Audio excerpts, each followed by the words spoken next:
Bonjour à tous les amis. Ok, cette référence était ignoble. Comment allez-vous? Est-ce que vous m'entendez bien? Je vois le niveau du micro, normalement ça devrait aller. On m'a monté un peu le son quand même, parce que là le son est un peu trop bas. Est-ce que vous m'entendez bien dans le chat? On va switcher de scène. Sayu qui d'habitude invite les nouveaux venus, c'est cool. On m'entend? Très bien. Alors je suis désolé, je parais un peu bizarre, c'est parce qu'il y a ce con de chat qui est allongé sur mes jambes. Ça va, je te dérange pas trop? Le con de chat. Bon, mais c'est affectueux. Bon, vous venez d'entendre la voix de mon invité. Alors, bonjour à tous et bienvenue pour ce numéro de... J'arrive à... Ouais, ma phrase d'intro, ça va pas. Bonjour à tous et bienvenue pour ce numéro... C'est la première fois, les gars. C'est la première fois en 5 émissions, c'est pas grave. Bonjour à tous et bienvenue pour ce nouveau numéro de Radio Dojo. Radio Dojo, votre réunion bimensuelle, un mercredi sur deux à 21h. Mes amis, l'environnement va mal, la planète va mal. Et à vrai dire, je crois qu'on est tous condamnés, n'est-ce pas? Je crois que malgré tous les efforts qu'on peut faire, c'est trop tard. La machine est enclenchée, le tic-tac de l'horloge résonne. Est-ce que j'ai bien résumé tout le narratif qu'on se tape sur les réseaux sociaux depuis quelques années? Alors, attention, on n'est pas en train de faire les pangloss et de dire que tout va bien, mais est-ce qu'on pourrait pas avoir une réflexion plus nuancée tout en parlant d'un thème que l'on vit au quotidien, l'informatique? On est aujourd'hui entouré d'écrans.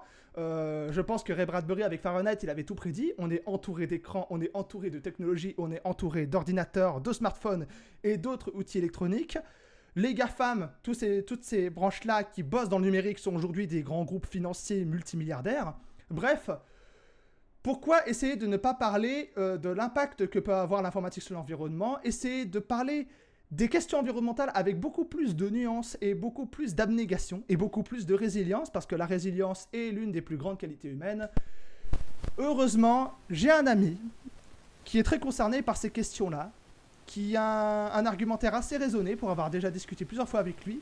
Et quand j'ai voulu aborder la question de l'informatique et de l'environnement, comme c'est indiqué sur le titre, mon chat est en train de se casser la gueule, écoute, toi, tu vas... Voilà. Et ben, je me suis dit, pourquoi pas l'inviter? Et il a accepté humblement. Ça me fait plaisir parce que c'est un ami à moi. Ça faisait partie d'une des personnes que je voulais le plus inviter depuis que j'ai lancé ce concept. Je vous demande d'accueillir Thomas de la chaîne Inforéa. Ouh, il y a un problème là avec la capture. Attends, je vais... Ah, voilà, c'est bon. Thomas de la chaîne Inforéa, bonsoir à toi. Bonsoir. Bonsoir. Thomas de la chaîne Inforéa avec la voix de Garou du coup ce soir, effectivement, Oui, à deux doigts de vous faire un concert. Je répète les mêmes blagues en fait. Mais c'est pas grave, c'est la première fois que ma commu l'entend. Mais ouais, donc tu as eu quelques petits soucis de santé là avant ça? Ouais, non, mais rien de très grave. J'ai chopé une petite merde, petit coup de froid en fait ce week-end. Je récupère tout doucement ma voix. Attention, Ça se passe. on passe à Ça se l'automne. passe. Hein. On passe à l'automne. Hein. Il faut être plus prudent. Il faut mettre des petits gilets, il faut mettre des petits trucs. Même Ouais. une veste Jot s'il le faut. La petite veste et tout, on peut plus se permettre de sortir effectivement sans rien. Alors, on va commencer par parler un peu de toi parce que tu es aussi là pour ça. Et à chaque fois que je mets, faut que vraiment que voilà. On va commencer par parler un petit peu de toi parce que tu es aussi là pour ça. Parle-nous un peu de ton parcours. Qu'est-ce qui t'a mené vers la technologie, la IT, comme tu le dis, c'est-à-dire la technologie de l'information et l'informatique en général? Qu'est-ce qui t'a mené vers ça? Quel était le déclic qu'est-ce qui a été le déclic quand tu étais gamin ou ado qui a fait que tu t'es intéressé à la technologie? Alors, en remontant très loin, j'ai toujours eu un père passionné effectivement par le... J'ai toujours eu un père passionné par la bricole. Globalement, la bricole, la réparation, la remise en état. Il est électricien de formation. Et du coup, assez rapidement, très jeune, je l'ai vu bricoler, réparer des trucs et tout. C'était déjà un bon gros geek bien posé avec. Alors, c'était plutôt déjà un geek PC et petite console de jeu parce que c'était un très grand utilisateur et joueur sur Game Watch à l'époque de nos amis de chez Nintendo. Il en avait une très belle collection qui malheureusement, moi étant gamin et aimant bricoler les trucs, je les ai toutes massacrées. Donc quand tu sais le prix que ça vaut aujourd'hui. Mais, euh, mais du coup, donc très rapidement, en fait, il m'a accompagné, en fait, il m'a pris sous son aile. pour bricoler, réparer des choses, remettre en état des choses. Et en fait, j'ai jamais arrêté. C'est-à-dire que j'ai commencé à 4 ans. J'ai commencé à bien l'accompagner sur ses bricolages à 4 ans. À 6 ans, je commençais à bricoler mon premier ordinateur. Et en fait, après, j'ai jamais arrêté. À 10 ans, je montais officiellement ma première tour pour des amis à mes parents. À 11 ans, je récupérais l'ordinateur qui avait pris la foudre et du coup, j'essayais de comprendre pourquoi le PC ne fonctionnait plus, qu'est-ce qui se passait et tout machin. Et du coup, dans la finalité, j'ai créé l'auto-entreprise. J'ai créé mon auto-entreprise Inforéa en 2006. L'objectif déjà à l'époque, c'était de préparer le financement de mes futures études en ingénierie informatique, que j'attaquais du coup plus tard en 2009 par l'école Supinfo. Et en fait, après, j'ai jamais arrêté. J'ai gardé la première itération d'Inforéa entre 2006 et 2016, qui était une entreprise vraiment à la base sur le but de financer mes études. Du coup, que de financer mes études. Elle n'avait pas pour vocation déjà à l'époque d'être rentable, en fait, cette entreprise. L'objectif était juste que je me démerde comme possible pour financer les 25 000 euros que me coûtaient les 5 ans de l'école. Et sauf qu'en fait, elle a été rentable, donc j'ai pu mettre de l'argent de côté et tout, ce qui était plutôt cool. Et je me suis servi du coup de tout ça pour justement faire de la formation, déjà à l'époque de la sensibilisation, de la remise en état de matériel et tout, pour justement déjà à l'époque un peu des associations et des écoles, mais comme l'objectif était d'être rentable, je faisais quand même 70 à 80% de ventes et 10 à 20% de dons derrière, alors qu'aujourd'hui c'est totalement différent. C'est-à-dire que à la clôture d'Inforéa en 2016, j'étais déjà très au courant que l'informatique devenait très facilement des déchets électroniques. Ça faisait déjà plus de 10 ans que je travaillais dedans. Et en fait, j'ai décidé de 2016 à 2019 d'écouler un peu le stock que j'avais mis de côté pendant des années en les donnant. Déjà en les donnant à des assos ou des écoles. Mais comme ça, sans structure, sans rien, c'était juste Thomas Réa qui donnait son ancien stock. Sauf qu'en fait, forcément, tu communiques sur le fait que tu vas donner du matériel. Donc du coup, l'intérêt a été montant, grandissant. Et ce qui fait que très rapidement, je me suis retrouvé débordé. Débordé par les événements, débordé par les dons.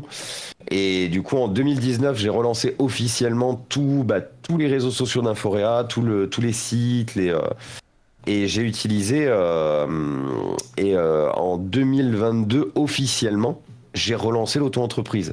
Ça faisait déjà 1 an que je streamais sur Twitch. Le stream commençait à être rentable. Donc du coup, 17 janvier 2022, Inforéa est redevenu officiellement une entreprise. Ça faisait moins de 6 mois que je streamais. À l'époque, je gagnais encore pas grand-chose. Mais là, voilà, l'objectif. Inforéa maintenant est sur les rails. Inforéa, c'est plus d'1 tonne de matériel réparé par an chaque année jusqu'à maintenant. C'est entre 500 et 1000 dons de matériel à l'année. Et c'est une communauté Twitch de bientôt 9000 personnes. Bravo. Bravo. Et merci. Merci beaucoup. C'est là que je me dis que j'aurais pas dû... Parce que je sais que j'ai commencé les streams un peu à la même période que toi, mais j'ai dû faire une pause parce que j'ai pas la fibre et je me dis, peut-être... Ouais, voilà. Mais bon, écoute, c'est fait. Mais du coup, qu'est-ce qui t'a poussé à passer de cette auto-entreprise un peu bénévole, de réparation d'ordi à chaîne Twitch? Qu'est-ce qui t'a poussé à avoir le déclic de dire, tiens, je vais diffuser mon travail en ligne? Alors, je vais être honnête avec toi. L'idée de créer du contenu sur Internet, c'est quelque chose qui m'a toujours intéressé. C'est quelque chose où je me suis posé la question très tôt, à savoir que à l'époque où iFixit démarrait tout juste, je créais déjà des comment ça s'appelle, des tutoriels sur le site, sur le forum bien connu du coup hardware.fr. Donc je créais déjà des tutoriels de démontage de matériel informatique. Parce qu'en fait, j'estime que le savoir et la connaissance se transmettent mieux à travers des vidéos, des photos, des tutoriels, que juste t'en parles à ton frère, à ta sœur, qui vont rester en fait assez rapidement. Donc J'avais toujours eu la volonté de me lancer sur un format soit vidéo, vraiment format vidéo sur YouTube et jamais en sortir. Mais je me suis dit que c'était quand même bien d'interagir avec des personnes, avec un chat, avec une communauté qui avait besoin d'aide, qui avait besoin d'accompagnement, qui avait... Et le mieux, bah, c'était de proposer du contenu en live, pour la simple et bonne raison que le live, les gens posent leurs questions et tu leur réponds en direct, Il y a en une fait. interaction avec la communauté. C'est ça, alors juste, exactement. excuse-moi, parce qu'il Ouais. y a Monsieur Papa, d'ailleurs salut à toi et bienvenue sur le Twitch, qui disait qu'on m'entendait de loin par rapport à Inforéa. Ça va, Là, on t'entend mieux. on Là, je m'entend trouve mieux, qu'on ouais? t'entend mieux. Attends, Ouais. ça va que j'ai une carte au son. Là, 1, 2, 1, 2. On va essayer de monter un peu plus. J'ai l'impression que je peux pas monter plus. Et pourtant, je suis vraiment près de mon micro, c'est bizarre. Mais bref, c'est pas grave. D'accord. Mais c'est vrai que du coup, c'est le côté interaction avec la communauté qui t'a attiré en fait. C'est ça, exactement. C'est toujours ce que j'ai. En fait, c'est toujours ce que j'ai voulu faire. J'ai toujours voulu créer. Parce que ce que je te disais sur la première itération de l'entreprise de 2006 à 2016, je faisais beaucoup de formations, d'accompagnement déjà sur comment réutiliser son matériel, nettoyer son matériel et tout. Je faisais beaucoup ce genre de formation, sauf que forcément, déjà, c'était des formations payantes parce que la plupart du temps, je me déplaçais chez le client, j'amenais du matériel, j'amenais tout ce qu'il fallait. Donc c'était des formations déjà que je faisais obligatoirement payer parce que bah, il fallait que je finance mes études. Mais du coup, je me dis, quand je fais une formation à quelqu'un, je la fais à une personne. Et je trouvais dommage le concept de limiter, tu vois, de limiter par exemple 1 heure, 2 heures, 3 heures de temps à une seule personne. Pourquoi ne pas proposer ça à plusieurs personnes? Bien sûr. Et du coup, avoir. Parce que ce qui va se passer, ce qui m'est beaucoup arrivé pendant les formations, c'est que moi, j'ai mon dépliant. Enfin, j'ai mon dépliant. J'ai mon. Comment ça s'appelle? J'ai ma liste de choses à faire en fait, donc je fais ma liste et à la fin t'as toujours bah, avez-vous des questions, est-ce que vous voulez en savoir plus, machin et tout. Et en fait la grosse problématique que j'avais à la fin des formations, c'est que généralement soit les gens ça leur avait convenu, soit ils avaient pas trop de questions, soit comme du coup il y avait eu beaucoup d'informations, ils étaient encore là en train d'encaisser. Et du coup je me dis bah si tu prends plutôt que de prendre une personne, si tu prends X personnes, bah ouais, peut-être que forcément, il y en aura plein qui n'auront pas de questions, qui n'auront rien de plus à ajouter. Par contre, il y en aura certains qui vont peut-être me corriger, parce qu'une fois de plus, je n'ai pas la science infuse. C'est pas parce que je prépare mes dépliants, mes choses avant que bah ils sont forcément justes. Ils auront peut-être du coup des choses à amener, améliorer, corriger. Il y en a certains qui poseront des questions qui seront en rapport avec le sujet, directement liées au sujet, voire même des questions. Ah oui, j'y ai pensé ce matin, j'ai eu un souci avec mon téléphone, comment ça s'est passé et tout. Et je me suis dit que quoi de mieux en fait du coup qu'un live avec plusieurs personnes du coup en face pour justement pouvoir pallier à à cette prise en fait de temps pour toucher un plus grand nombre de personnes. Ouais, non, mais en plus, ce côté rectification durant les lives, tu l'as aussi quand ce sont des vidéos définitives que tu postes. Je peux le dire en tant que vidéaste. J'avais un jour fait sur ma émission Ultimar une vidéo sur la PC Engine qui contenait des erreurs hystériques monstrueuses, et je me rends compte aujourd'hui, avec le recul. Elle a été diffusée sur un site, un forum de fans de NEC, de la boîte NEC. Je me suis fait éclater. Mais c'était éclaté avec pédagogie parce que, enfin, les mecs, ils étaient virulents, mais je peux comprendre quand t'es passionné, que t'entends un mec dire de la merde, t'as tendance à réagir au quart de tour. Et en fait, j'ai fait un mea culpa, j'ai dit, c'est vrai que je vérifiais pas assez les infos, je croisais pas assez les sources à l'époque, je mea culpa. Et je me suis rendu compte que tout de suite, ils se sont calmés, ils ont même accepté mes excuses en mode, ouais, voilà, bon, écoute, peut-être que t'as. Et ça m'a poussé à m'améliorer. Donc, oui, ce côté rectification, c'est aussi le cas quand t'es vidéaste qui fait des vidéos terminées, publiées, montées, enfin, voilà quoi. Ce côté rectification. Et ce côté entraide aussi entre mecs de la communauté. Moi, il y a plein de mecs qui sont dans le jeu vidéo et grâce à eux, j'ai appris à vraiment croiser les sources que je faisais pas au début du 8e art. Donc voilà. Il y a. Attends. Mais. T'avais dit que Est-ce que les questions environnementales, concernant les questions environnementales, qu'est-ce qui a eu le déclic? Qu'est-ce qui t'a fait dire il y a un problème? Est-ce que c'est du coup ce que t'as vu, comme tu l'as dit, ce côté déchets électroniques, tu voyais des milliers d'ordi balancés et c'est ça qui t'a fait dire faut faire quelque chose, ou est-ce que les questions environnementales t'as été sensibilisé bien avant par un autre biais? Non, les questions environnementales, en fait, pour moi, elles ont toujours fait partie de elles ont toujours fait partie de moi, en fait. On a été tous En éduqués à ça, j'ai gros, l'impression. Le côté coule pas trop l'eau, éteins la lumière, tout ça. en fait, mes parents ont toujours été sur le concept de le matériel, on le garde tant qu'il fonctionne. Bien Donc, sûr. c'est vrai que nous, on gardait du matériel des fois qui avait énormément d'âge et tout, même Les si, par fameux exemple, sous-frigos qui ont 30 ans, tu sais. c'est ça. Même si le matériel, par exemple, était obsolète et qu'on pouvait vraiment plus rien en faire, tant qu'il fonctionnait, il finissait au grenier, on le gardait, tu vois. Bien sûr. Et en fait, très rapidement, j'ai rejoint la première association que j'ai rejoint, c'est en 2004 ou en 2005. Non, c'était en 2006. Première association que je rejoins, à quelques mois avant de créer Inforea. Je rejoins une association en 2006, alors qu'il y a une association qui s'est très vite dissoute sur Lyon, sur Saint-Priest, du coup, de là où sont originaires mes parents. Euh, C'était une association en fait qui avait pour objectif justement de récupérer les anciens parcs informatiques des entreprises et des particuliers, de les remettre en état, de les mettre sous Linux et de les donner en fait à la population. La population du coup qui était sans moyens, qui avait des aides, qui avait besoin de formation ou quoi que ce soit. Donc c'était de proposer en fait un packaging où on remet en état le matériel, on leur installe du Linux dessus et après on va leur installer chez eux et on leur fait Linux. ouais, justement, je vais y Mais venir. t'as envie de les faire souffrir? Parce que Linux, c'est des Ah lignes de non, code. alors non, attention. Les préjugés. Non mais non mais gros, j'ai testé Linux quand j'étais en MMI, gros. C'était des Alors, lignes de code. Linux existe en interface graphique. Ouais. Linux existe en interface graphique très proche de. Ah oui, C'est un, Ubuntu, Ubuntu.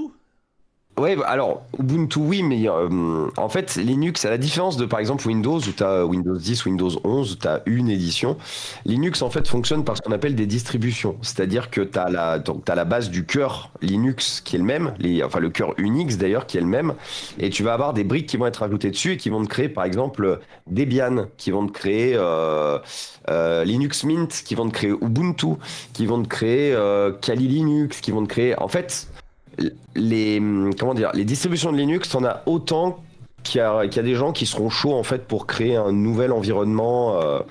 Donc toi, par exemple, tu vois, en parlant de ligne de commande, on serait par exemple sur du Linux du CentOS. Le CentOS qui est effectivement le Linux principal qui était utilisé en entreprise énormément parce que justement assez léger, assez fiable et intégralement en ligne de commande. Il y a aussi un truc, si je peux permettre, c'est qu'en fait, à Ouais, l'époque, vas-y. j'étais en DUT, MMI, Ouais. donc métier du multimédia et de l'internet, et en fait, il y avait des salles qui étaient réservées majoritairement au TC, technique de commercialisation, c'est ceux qui avaient le moins de débouchés, les MMI, moi, et il y avait RT, DUT RT, réseau télécom. Et en fait, Ouais. c'est l'étage où il y avait ces ordis-là, c'était l'étage où il y avait majoritairement des salles réservées aux mecs qui bossaient dans la RT et qui avaient automatiquement ce truc de Linux. Et à un moment, on devait y aller pour un cours, je sais plus lequel, et c'est là que je me suis dit, putain, les RT, ils doivent se faire des têtes comme ça. Bah, en fait, c'est toute la problématique, c'est que il y a il y a plusieurs types d'utilisateurs de Linux, il y a plusieurs types d'utilisation de Linux. Windows, tu as aussi plusieurs utilisations parce qu'il faut savoir une chose aujourd'hui, c'est qu'il existe les Windows Server Core, CORE, du coup, qui sont des versions entre guillemets Linux de Windows, à savoir que tu as uniquement des lignes de commande avec, en utilisant donc le code source propriétaire de Microsoft qui est le PowerShell du coup. Hmm. Donc c'est hop là. Attendez une petite Je vous seconde. montre, j'en profite juste pour montrer le professeur Ouais, vas-y. Ranma, il est de retour. Il a voulu imposer sa présence, ce petit fumier. Voilà. Ce petit filou. Oh, C'est un il est amour. trop mignon. Non, j'ai le meilleur chat au monde. Je veux rien savoir, j'ai le meilleur chat au monde. Bref. Du coup, il est surnommé dans la commu le professeur Ranma, le professeur en calinothérapie qui fait des ordonnances de Calinax et de Motivex. C'est un délire qu'on s'est fait avec les modérateurs. Enfin, voilà. D'accord. Excuse-moi, je t'ai interrompu du coup. Oui. Du coup, oui, en fait, donc du coup, c'est l'objectif en fait l'objectif de cette association, c'était avant tout de pouvoir proposer donc à une communauté, enfin je dirais pas une communauté, mais bah, à des personnes qui vraiment n'avaient pas les moyens de s'équiper. Et vu qu'on était à une époque où l'intégralité des démarches, l'intégralité du monde dans lequel on vivait devenait de plus en plus numérique. Il était nécessaire, numérique et pas digital bien sûr, mais il était nécessaire d'aider, d'accompagner, de former du coup ces populations. Et donc nous, ce qu'on proposait, donc c'était, on récupérait du matériel, donc principalement soit d'entreprises, soit de particuliers. Et en fait, il faut savoir une chose, c'est qu'aujourd'hui, tu me dis, je récupère un ordinateur d'il y a 10 ans. Bah, en vrai, un ordinateur d'il y a 10 ans, ça va. C'est un peu lourd, mais tu peux mettre du Windows 10 dessus, ça fonctionne encore très bien et tout. Quand tu es en 2006, un ordinateur d'il y a 10 ans, c'est du Pentium, c'est de l'Intel Pentium, c'est du MMX, ouais. Ah, j'ai cru que tu voulais parler. Comme Non, j'ai non, un non, délai je faisais un salut aux nouveaux venus, donc Vénérable G, Orange SFR, Orange. Orange. Mais Monsieur Papa, je vous ai capté, hein, c'est juste que je laisse notre invité parler, c'est juste ça, mais on vous a capté, on vous salue. C'est pour ça que j'ai fait ce signe-là. Du coup, vas-y, excuse-moi. Pas de soucis, t'inquiète. Mais oui, du coup, en 2006, quand tu reviens 10 ans en arrière, tu es sur du matériel en fait qui a 16 mégas de RAM, 2 gigas de disque dur. Ah ouais. Tu es sur du matériel voilà, qui a vraiment d'âge. Du coup, on récupérait beaucoup d'ordinateurs malheureusement en Pentium 2, Pentium 3. Et des ordinateurs du coup qui la plupart du temps étaient quand même déjà bien rassés. On parle de grosses tours déjà bien jaunies, on parle d'écran cathodique, on parle de... Et en fait, ce qui se passait, c'est que... Donc c'était du don, hein. Attention, à aucun moment l'activité était payée. Les personnes qui récupéraient ça devaient payer quoi que ce soit. C'était du Mais bénévolat, pur et dur. voilà, c'est ça. Et du coup, donc déjà, d'où le pourquoi de Linux. Alors, je me souviens plus quelle distribution on mettait à l'époque. On mettait une distribution qui était très légère et qui permettait d'utiliser les PC comme si tu avais un Windows XP, sans problème. Ça tournait super bien. Et en fait, la grosse problématique qu'on avait à cette époque-là, c'est qu'on se heurtait au fait que on était limité par les technologies de notre époque, pour ne pas citer Howard Stark. Mais, c'était bien Windows XP. Oh. Ah oui, non, mais c'était très très bien Windows XP. Ce que je veux dire par là, c'est que tu peux pas mettre, tu pouvais difficilement en fait mettre du Windows XP sur, déjà il te fallait des licences, forcément. Il te fallait des licences et à l'époque tu n'avais pas Rakuten avec ta licence Windows 10 à 1 euro, malheureusement. Mais du coup, nous la seule possibilité qu'on avait en tant qu'asso, c'était effectivement de mettre du Linux et tout. Et en fait, on s'est heurté à une partie de la population qui malheureusement, une partie de nos récupérateurs, en fait, des personnes qui voulaient les PC, qui, quitte à ce qu'on leur donne du matériel, qui voulaient forcément, déjà ils voulaient forcément du Windows, ils voulaient forcément des écrans plats, ils voulaient forcément des machines récentes qui avancent, c'est tout machin. Et en fait, bon, moi j'étais dans cette association, je n'étais pas une personne qui était en contact avec le public. Moi j'étais uniquement la personne, moi j'étais le geek qui travaillait dans le fond de sa cave pour faire fonctionner les machines. Et en fait, la présidence de l'asso en a eu marre. Et l'association a duré quand même un petit moment. Je crois qu'ils ont duré 2 ou 3 ans. Moi, je les ai rejoints en cours de route. Et en fait, du jour au lendemain, je reçois le président un jour chez moi. Donc, j'avais un énorme stock de PC. J'avais 50, 60 tours. Donc, je te parle des grosses tours blanches comme ça d'épaisseur et tout, qui font 3 tonnes 5 chacune, qui ont aucune patate et tout. Et moi, avec 50-60 PC chez moi, le président il me dit on a mis la clé sous la porte. Du coup, en gros, j'ai à la chef, tu gardes le matos, quoi. Moi, en 2006, je venais tout juste de créer un Foréa, du coup, quand l'entreprise s'est arrêtée. Et moi, en 2006, je me retrouvais avec 50-60 Pentium 2, Pentium 3, quelques P4, quelques Pentium 4 quand même. Avec une quantité en plus de pièces détachées et tout. Quand un matériel lâchait, forcément, même chose qu'aujourd'hui, je gardais les pièces. Mais aujourd'hui, je répare des ordinateurs portables. Les pièces détachées, ça tient dans un petit tiroir. Quand tu travailles sur des tours, les cartes mères, les systèmes de refroidissement, les cartes graphiques, maman. Donc du coup, c'est là où vraiment je me suis dit, qu'est-ce que je fais? J'ai le choix entre tout amener à la déchetterie. J'ai le choix entre quand même remplir ma tâche jusqu'au bout, même si je ne suis plus lié à une association, c'est-à-dire remettre en état ce matériel et me démerder en fait pour trouver une ou plusieurs associations qui seront prêtes à récupérer ce matériel pour le donner et tout machin. Et en fait, je suis tombé sur une entreprise dans le Pas-de-Calais, une association dans le Pas-de-Calais qui en fait faisait très souvent des allers-retours en Afrique. pour justement équiper en fait des écoles, des associations locales en matériel informatique. En Afrique subsaharienne? Et hein? En Afrique subsaharienne? Alors je me souviens plus exactement. C'était en Afrique du Nord. Je me souviens plus exactement où. Ah, Maghreb, d'accord, ok. Ouais, oui, plutôt Maghreb du coup, oui, mais je me souviens plus, mais je me souviens plus exactement où. Algérie, Parce que Maroc, maintenant- Tunisie, Libye, Égypte? En fait, il m'avait donné le nom du patelin. Mais j'avais pas exactement, j'avais le nom du patelin. C'est juste que je me souviens plus du nom du patelin. D'accord. Mais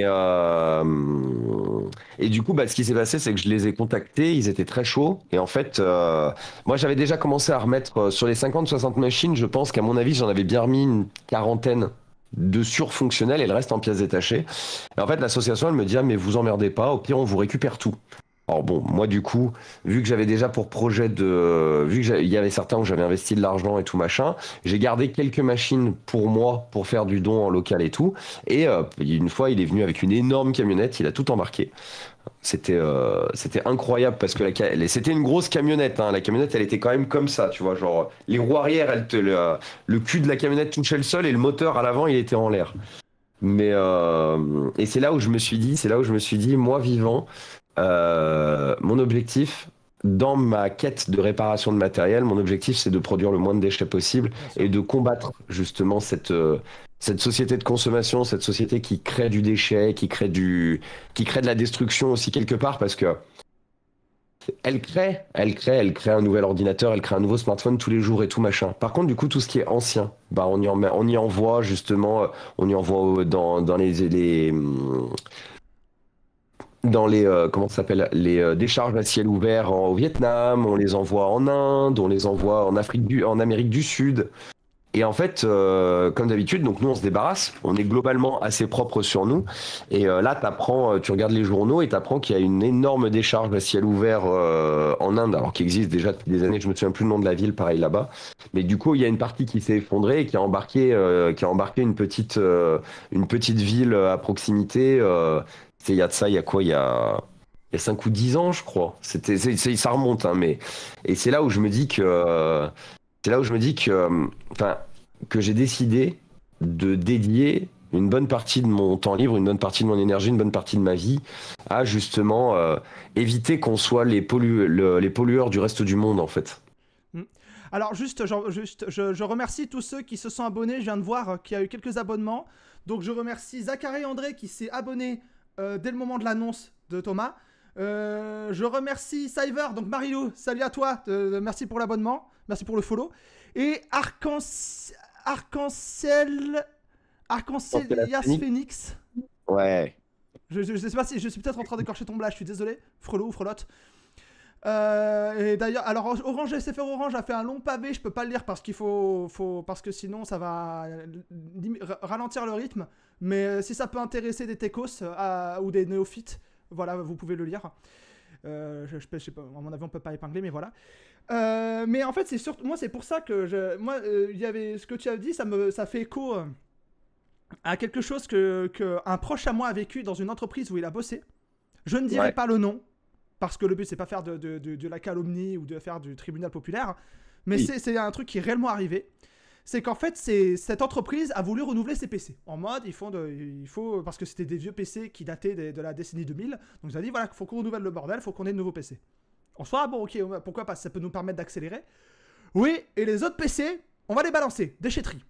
Et là, tout le monde qui est outré en mode, mais ils sont fonctionnels, pourquoi on va renouveler les PC, c'est une chose, mais pourquoi vous allez tout balancer?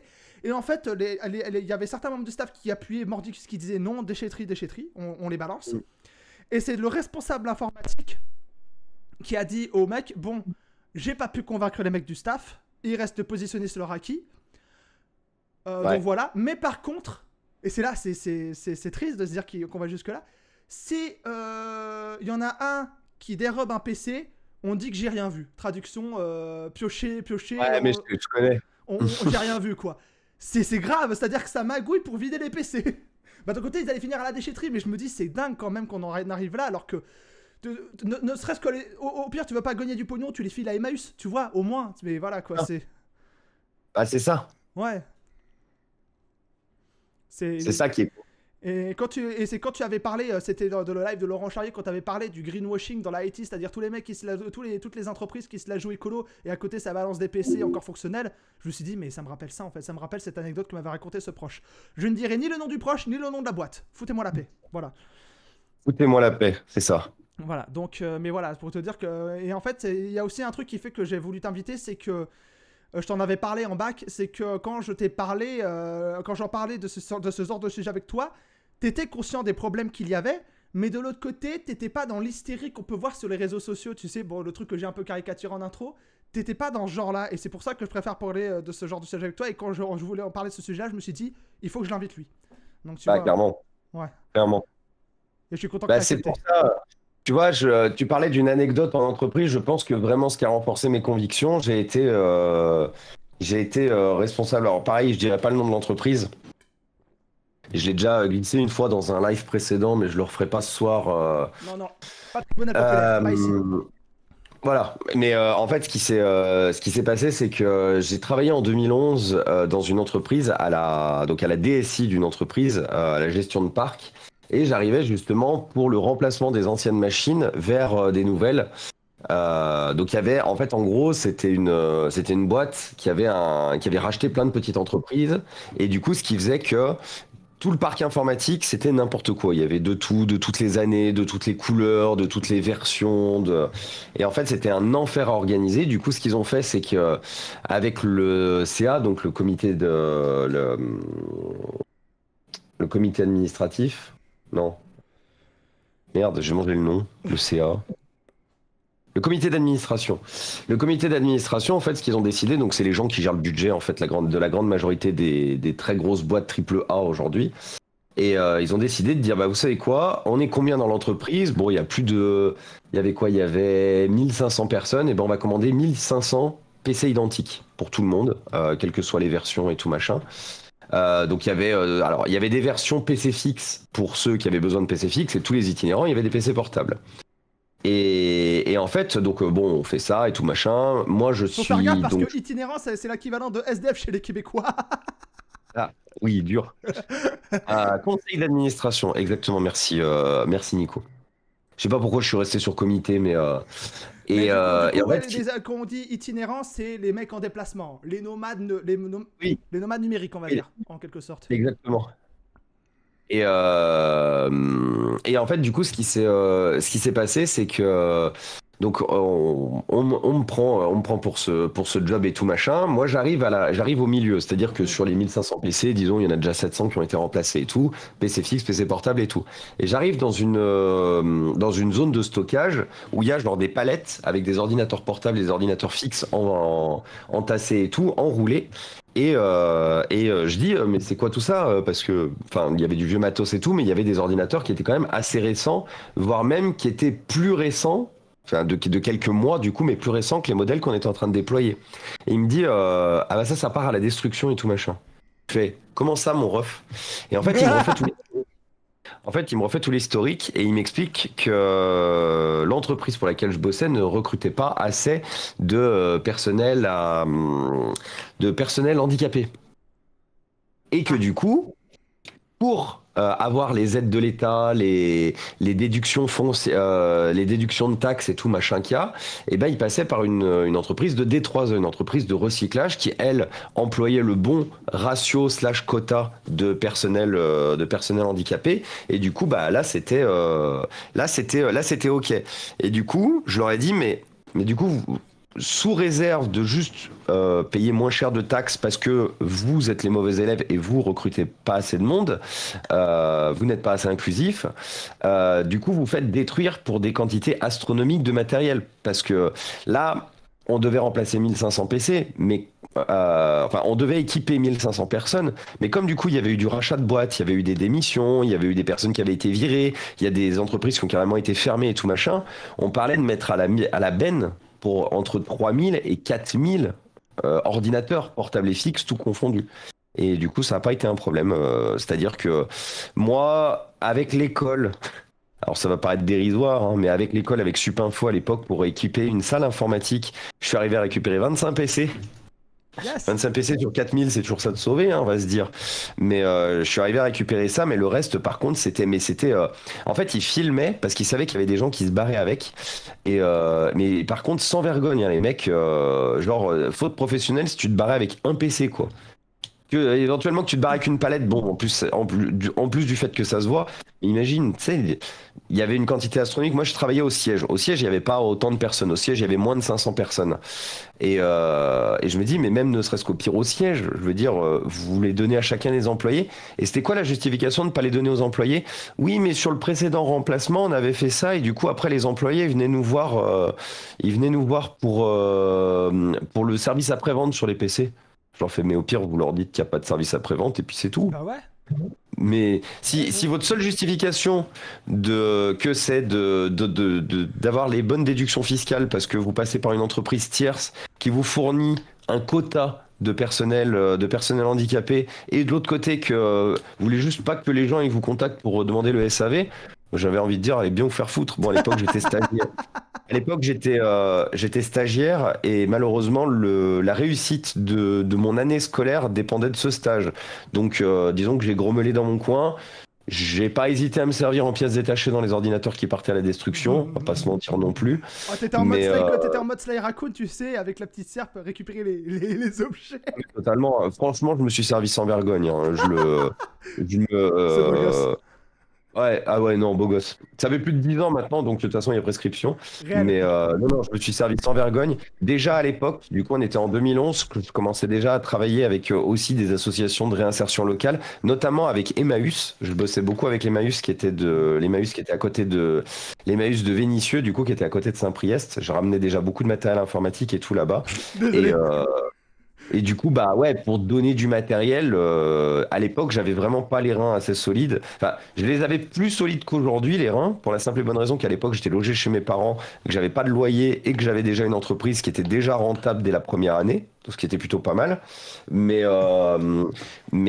par contre, j'avais pas, dans la ligne directrice, l'objectif de l'argent que je gagnais avec Inforéa, c'était de financer mes études. C'était pas de faire fleurir Inforéa, de commencer déjà à donner et tout. Donc j'avais quelque part malheureusement l'obligation aussi de maintenir les 25 000 euros prévisionnels qui étaient nécessaires sur les 5 ans. Donc je ne pouvais pas. Donc franchement, moi ils m'ont dit ça, j'ai dit ouais, pas de problème. Puis du coup, sneaky sur les pauses entre midi et deux, tu sais, tu détaches juste un tout petit peu le film plastique, tu sors un PC, tu piques les barrettes RAM, les disques durs et tout, tu remets dedans et puis fin de l'histoire. En fait, non mais Frelot, t'étais Bentley dans Sly Cooper. Je te vois, en train d'avancer discrètement, tu sais, ouvrir la porte, et détacher les trucs et repartir. À cette époque-là, rigole, mais à cette époque-là, je me voyais plutôt comme une sorte de Robin des Bois. C'est-à-dire que je volais pas du matériel que les gens utilisaient. C'est-à-dire que je volais pas, par exemple, un portefeuille, un smartphone qu'ils utilisaient et tout. Je volais du matériel qui était destiné à la destruction, donc qui devait vraiment être détruit, sachant que je volais pas du matériel complet non plus parce que ça se voyait. Donc je pouvais juste malheureusement piquer que des petites pièces détachées par-ci par-là. Et au moins l'avantage c'est que j'en faisais profiter des personnes qui justement n'avaient pas les moyens, qui ne pouvaient pas utiliser et tout. J'en suis pas forcément fier d'être arrivé à ça dans ma vie, mais au moins je me dis une chose, c'est que il y a peut-être des gens qui, grâce à moi, se sont découverts des passions pour l'informatique, ont pu découvrir l'informatique, utiliser l'informatique, se former convenablement. Aujourd'hui, je fais les trucs, je fais les choses, enfin aujourd'hui, depuis très longtemps, je fais les choses de manière giga carrée parce que c'est nécessaire dans le monde où on est. En plus, j'ai une entreprise, j'ai la communauté qui compte sur moi et tout, donc aujourd'hui, je suis ultra méga giga carré. Mais c'est vrai qu'au début d'Inforéa, entre 2006 et je dirais 2011, ouais, ça m'est arrivé éventuellement dans certains cas spécifiques, comme le cas d'avec cette boîte, de récupérer quelques pièces. Après, j'ai eu le gros avantage d'une chose, c'est que je travaillais beaucoup dans des petites boîtes, beaucoup dans des petites boîtes, et en fait, ces petites boîtes, elles avaient l'avantage d'une chose, c'était que tu t'appelais directement la DSI. Peut-être t'allais à la porte, bonjour, et du coup t'expliquais rapidement ton projet à la DSI, et le gars il te disait non, mais prochaine fois qu'on change tout le parc, tu repars avec tous les PC. Hein. Ah cool, c'est bien, beau geste. Ah mais clairement, de toute façon c'est simple. Pardon. il y a que, de toute façon, c'est simple, il y a que en 2000, il y a que en 2011 dans cette boîte où j'ai eu besoin de faire ça. Le reste du temps, toutes les petites boîtes, j'ai toujours été accompagné. La dernière en date pour laquelle je bossais, parce que chez Sopra, je peux rien récupérer. Chez Sopra Steria, ils ont un contrat avec une association entreprise. Enfin, c'est très compliqué, mais une association entreprise qui fait du reconditionnement et revend le matériel. Mais mon ancienne entreprise, le client chez qui j'étais positionné, on s'entendait super bien. Et quand ils ont fait le remplacement du parc en 2000, ils ont fait le remplacement du parc en 2018. Ils ont gardé quand même une partie parce que du coup, ils avaient beaucoup de rentrées et de sorties de prestataires. En 2019, ils m'appelaient bonjour Thomas, si ça t'intéresse toujours, on a une cinquantaine de PC à donner, tu viens quand tu veux. Et du coup, je faisais des allers-retours. Ils étaient super sympas parce qu'en plus, ils me permettaient de garder une partie de l'entreprise où je stockais le matériel que je pouvais pas récupérer parce qu'à l'époque, j'avais que ma. On était quoi? On était en 2018, donc j'avais ma Mégane 3 à l'époque qui avait un grand coffre mais qui pouvait pas contenir 50 PC. Il y avait des fixes et des portables. Mais j'ai récupéré énormément de matériel. Mais il y a aussi il y a un truc que je me demande, c'est là où c'est que tu sais, il y a beaucoup de gens, je sais pas si tu en fais partie, mais qui aiment bien avoir des PC un peu vintage. Moi, par exemple, j'essaie d'avoir une Atari ST et un Amiga 500 parce que c'est des consoles qui ont servi pour, c'est des ordinateurs qui ont servi pour le gaming. Ouais. Certains jeux ont été des exclus sur ces trucs-là. Mais même en dehors de ça, j'ai vu des gars qui avaient des Minitel. Des Minitel, gros, ça sert plus à rien depuis 2012. Mais les mecs, ils aimaient bien les posséder en mode musée. Donc en fait, là où ils sont cons, c'est que tu les revends à ces mecs-là, les mecs ils seraient prêts à dépenser 100 balles pour des PC rétro. Et tu te fais du pognon facile en fait, plutôt que de les balancer. Mais clairement. Sauf qu'en fait, j'ai pas mon. Comment dire? J'ai vraiment pas la. Enfin, une fois de plus, ça fait pas partie de mon ADN, de ma volonté et tout. Et aujourd'hui, tu vois, c'est la grosse discussion que j'ai eue en début de semaine avec la présidence de l'association Association MO5, donc qui est une grosse association de sauvegarde du patrimoine vidéo, voilà, vidéoludique, vidéo informatique, voilà. Et du coup, je les ai contactés parce que je suis repassé chez mes parents et mes parents en fait m'ont demandé de faire du tri chez eux. Ils comprennent ma démarche et tout machin. C'est juste que ils ont besoin en fait de la place vu que j'y vais quasiment plus chez eux. Ils ont besoin de la place pour s'étendre aussi convenablement, faire les travaux nécessaires dans les chambres qui ont besoin de faire les travaux. Et en fait, ils m'ont dit on a besoin du placard mural. Et c'est un énorme placard mural qui est rempli à ras-bord de matériel rétro, de consoles en boîte, de trucs ultra rares, ultra gardés et tout. Et en fait, donc moi, ça fait 5 ans ou 6 ans que je bosse déjà avec l'asso MO5. Et là, du coup, je vais leur faire récupérer une cinquantaine d'ordinateurs portables qui ont tous des dates inférieures à 2002. Le plus vieux date de 84 ou 85, je crois. C'était vraiment quelque chose. Ah ouais. Mais ouais, il y a un monde pour ça. Il y a un monde. Moi, je sais déjà il y a des personnes qui m'ont dit qui étaient chauds éventuellement pour que je leur revende et tout. Je suis pas sur ce concept de. Il y a aucun problème avec ça. Mais moi, j'ai décidé à mon niveau de ne pas être entre guillemets gagne petit. Tu vois, de vendre quelque chose à 10, 15, 20 balles. Je préfère faire profiter quelqu'un qui est passionné et qui sera vachement plus heureux que moi d'avoir ce matériel. Du coup, c'est pour ça que ce que je propose assez souvent, des fois même en live, des fois, c'est ah bah t'as besoin de ça et tout machin. T'as besoin là, par exemple, on m'a contacté sur Twitter parce qu'il y a quelqu'un qui voulait compléter sa collection d'iPhone. Il lui fallait spécifiquement un iPhone 5 blanc et un iPhone SE blanc, spécifiquement.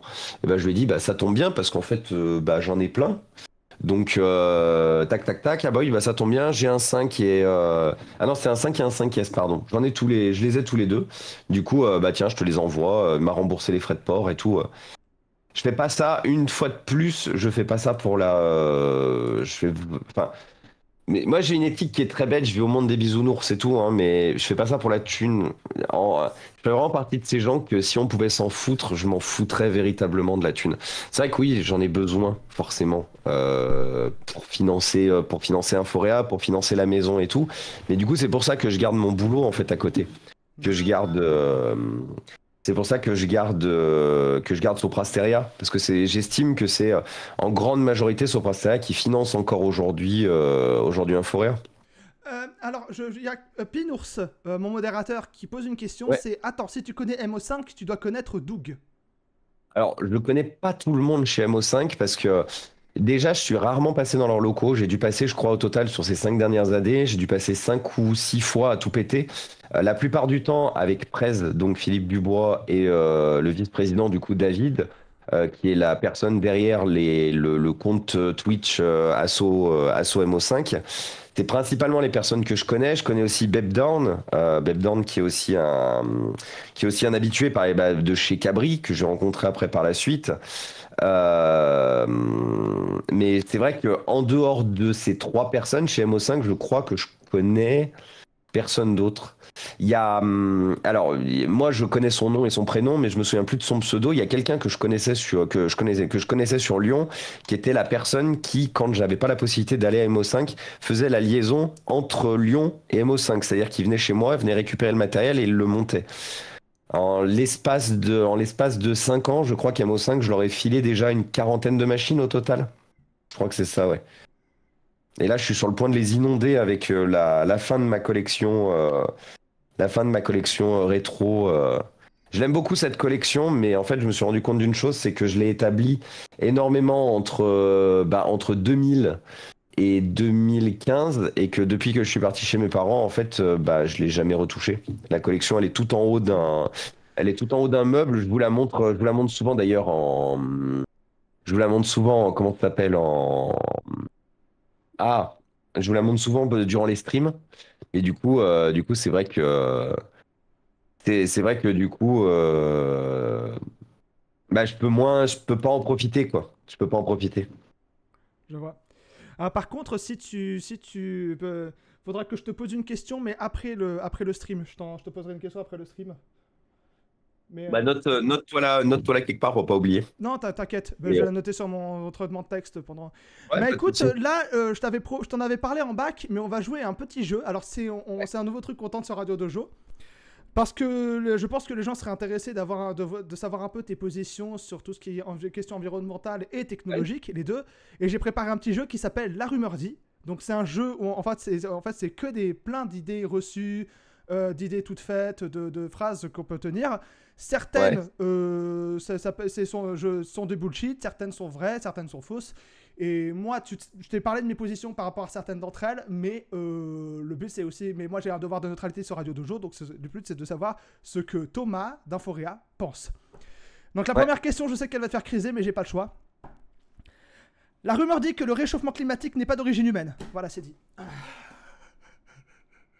Eh ben, alors, je ne suis pas scientifique, je n'ai pas fait d'études, je suis pas allé dans une université liée à ça et tout. Par contre, si. Enfin, je veux dire, moi je travaille, donc comme je vous ai dit, je travaille avec plein je travaille avec plein de, comment ça s'appelle? Avec plein d'associations, avec plein de structures en fait qui justement récupèrent, travaillent dans des pays où on trouve justement des décharges à ciel ouvert, où on trouve des quantités astronomiques de déchets à tous les coins de rue et tout. Et ils ont bien prouvé à travers les années, et notamment dans les zones les plus polluées, remplies par exemple de ces décharges et tout, que les températures ne cessent d'augmenter en fait sur ces périodes. Et en fait, alors, une fois de plus, je vous parle que des déchets, hein. Le reste Bien sûr. d'origine humaine, moi je pense véritablement que oui, forcément, de plus en plus on est nombreux sur la planète, de plus en plus on génère de déchets, et du coup de plus en plus forcément on arrive de moins en moins à les gérer. Donc oui, je pense qu'il y a aussi une question démographique, une question de quantité de personnes au mètre carré sur la Terre. C'est une problématique, mais ce n'est pas mon domaine. Sur la quantité de déchets, ça a déjà scientifiquement été prouvé l'impact négatif en fait des émissions les émissions de dioxyde de carbone, de CO2 du coup, les décharges à ciel ouvert, le recyclage des batteries, le recyclage même des panneaux solaires. Alors, on va pas se mentir, hein, mais le panneau solaire, il faut savoir une chose, c'est qu'il a 25 ans de durée de vie. Il est polluant à la construction, il est polluant à la destruction. Et du coup, il n'a pas une durée de vie très longue pour quelque chose qui pollue beaucoup à l'entrée et à la sortie.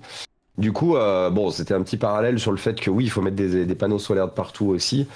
Et pour En toi, fait, ceux qui parlent du nucléaire comme comme énergie à privilégier parce que c'est décarboné, t'en penses quoi? Parce que c'est un discours qui revient beaucoup Autant à gauche qu'à droite, hein, c'est-à-dire, ouais, mais il faut miser sur le nucléaire parce que c'est une énergie décarbonée et c'est la meilleure. Toi, t'en penses quoi? Moi, je pense que. Alors, après, ça, pareil, hein, ça, j'ai pas fait d'études sur la question et tout machin. Je le regarde d'un œil extérieur parce que je ne suis pas plus intéressé que ça au nucléaire non plus. Par contre, je sais que le seul moyen d'avoir une énergie qui soit aussi, entre guillemets, efficace que le nucléaire derrière, c'est les mines de charbon. Et du coup, ce sont les usines à charbon. Et que, justement, comme tu l'as dit, en termes de rejet de dioxyde de carbone, c'est exponentiel. On peut voir par exemple le ratio entre ce que rejette par exemple l'Allemagne qui a rouvert toutes ses usines à charbon et qui a fermé absolument toutes ses centrales nucléaires et nous ce qu'on rejette en France. Donc oui, le risque zéro du nucléaire n'existe, le risque zéro n'existe pas. C'est-à-dire que nous avons toujours un risque. Par contre, le gros avantage qu'on a, et ce de plus en plus, c'est qu'on arrive de plus en plus à traiter et retraiter les déchets radioactifs pour soit les remettre, soit leur refaire faire un tour dans le, dans le réacteur, ou soit justement en refaire autre chose. Donc moi je pense véritablement que le combat en fait de la sphère écologique en prenant le seul cheval de bataille qu'on ait, c'est qu'il faut détruire le nucléaire. Je ne pense pas que ce soit une bonne idée. Je pense qu'il y a d'autres combats plus urgents et plus importants, notamment justement bah, les, tout ce qui rejette vraiment en quantité importante du dioxyde de carbone, du CO2, qui est aujourd'hui la grosse problématique, notre grosse problématique. Et je pense aussi que voilà, il y a plus polluant, il y a plus problématique en fait aujourd'hui. Du D'ailleurs, coup, il y a aussi ouais. Greenpeace qui dit le nucléaire, oui, mais pas que, dans le sens où, oui, mais c'est pas la seule énergie renouvelable qui existe, on peut toutes les utiliser. Bah c'est ça, en fait c'est ça. C'est qu'en fait à mon avis, moi le nucléaire, il faut pas qu'il y ait que du nucléaire, tu peux mettre des panneaux solaires, il faudrait trouver vraiment le moyen de faire durer les panneaux solaires plus longtemps par contre, mais tu peux mettre des panneaux solaires, tu peux mettre des éoliennes, tu peux mettre des éoliennes offshore. Le concept d'éolienne offshore, c'est que tu fais des fermes d'éoliennes dans des endroits où tu vas jamais, où en fait tu fais des grosses stations en fait, et plutôt que ce soit des stations pétrolières, bah, en fait tu plantes juste des éoliennes dessus, pouf pouf pouf, et du coup bah tu récupères ton énergie d'endroits où il y a des grands vents et tout. Il y a plein de solutions aujourd'hui, et on n'a même pas encore fait le tour d'éventuelles solutions auxquelles on n'a même pas encore pensé. Et je pense véritablement que, enfin, une fois de plus, aujourd'hui on est focus, on a des gouvernements qui ne durent que 5 ans. On a des gouvernements et des grandes idées qui ne durent que 5 ans. On a Ça dépend, mais on parle de plus en plus d'un retour potentiel du septennat en France. Il y a beaucoup de Ouais, candidats qui en voilà. parlent. Alors, moi, je vous parle vraiment à l'heure actuelle et tout. Ouais. En fait, ce qui se passe, c'est que du coup, on l'a vu à travers ces dernières années. On l'a vu avec Sarkozy, on l'a vu avec Hollande, on l'a vu avec Macron, même si Macron il est revenu une deuxième Tu fois. veux que je fasse une dépression, c'est ça? Hein. Tu veux que je fasse une dépression, c'est ça? Non, non, mais non, ne parlons pas de choses qui fâchent. Mais ce que je voulais dire par là, c'est que le nouveau président entrant, sa seule volonté, c'est sur les 2, 3 premières années, c'est de détruire ce qu'a fait le précédent. Et éventuellement, il va commencer à réfléchir à mettre en place des trucs peut-être un peu cool. Sauf que comme il lui restera moins de 2 ans pour les mettre cool, bah, il va se reconcentrer sur sa carrière politique à revenir pour qu'il soit réélu. Et du coup, la plupart du temps, parce que j'ai pas d'exemple là tout de suite, mais plusieurs fois, je me suis dit, putain, c'est con, il y avait des trucs qui étaient bien, il y avait des trucs qui étaient bien pensés, des trucs qui étaient bien réfléchis et tout. Pourquoi, du coup, pourquoi ça a été abandonné, pourquoi ça a été détruit? On va prendre un autre exemple d'un truc du coup qui a été détruit sur ce concept-là de politicien qui passe après, qui détruit tout. Le concept de l'Obamacare du coup aux États-Unis, qui avait la volonté de créer un système de santé aux USA, Niqué un par peu Trump, c'est comme nous ça? on a en France. Hein? Niqué par Trump, il me semble, je crois, ça. Oui, mais c'est ça, justement, c'est ce que je voulais dire. Où en fait, on avait quelque chose qui était bien, où les Américains auraient pu bénéficier d'une sécurité, d'un concept de sécurité sociale et tout. Et Trump, il arrive et fait haha non. Et du coup, dans les premières choses qu'il a démolies, l'Obamacare. Mm. Et du coup, tu vois, c'est ça vraiment qui me crispe et qui m'énerve en politique aujourd'hui, c'est que on n'essaye pas de se dire bon, c'est vrai que il était éventuellement pas de la même couleur, il avait pas éventuellement les mêmes idées que moi et tout la personne avant moi, mais on est tous, enfin, on est tous dans la même merde sur ce gros caillou qui est la Terre. Reconnaissons qu'il y avait quand même des bonnes idées et acceptons de garder une idée qui n'était pas la mienne, qui n'était pas de ma couleur, de mon parti politique. Et du coup, c'est un peu la problématique qu'on a, c'est qu'aujourd'hui, les partis politiques ont vraiment, de mon point de vue, une pensée sur 4 ou 5 ans. Et du coup, ils vont pas plus loin. Du coup, là, aujourd'hui, depuis, c'est vraiment, ouh là là, le nucléaire, c'est pas bien. Mhm. Mais du coup, qu'est-ce que vous proposez à la place du nucléaire? Bien Parce que sûr. les éoliennes, ça marche pas. On peut pas rouvrir les usines à charbon parce que bah, c'est super polluant, en fait, les Bien usines à sûr. charbon. On va pas mettre des panneaux, on va pas faire des fermes de panneaux solaires sur l'intégralité de tout pour alimenter juste un petit quartier. Donc je veux dire, Je crois que c'était ouais. même Jean Lassalle qui avait révélé, c'était chez Greg Tabibian, il avait révélé que les éoliennes filaient la chiasse aux vaches. Oui, parce qu'il n'y avait pas une histoire il y avait pas une histoire de notes ou de bruit C'est ça. que ça faisait. Ouais. Ça leur fait filer la chasse et ça leur coupait le lait. J'avais entendu ça, ça m'avait tué. J'ai dit, ah ouais, d'accord. Ah, bah, comme quoi, finalement, c'était pas la meilleure solution. Après, je suis pas un anti-éolienne, mais voilà, je me pose des questions. Alors, Non, mais oui, ouais.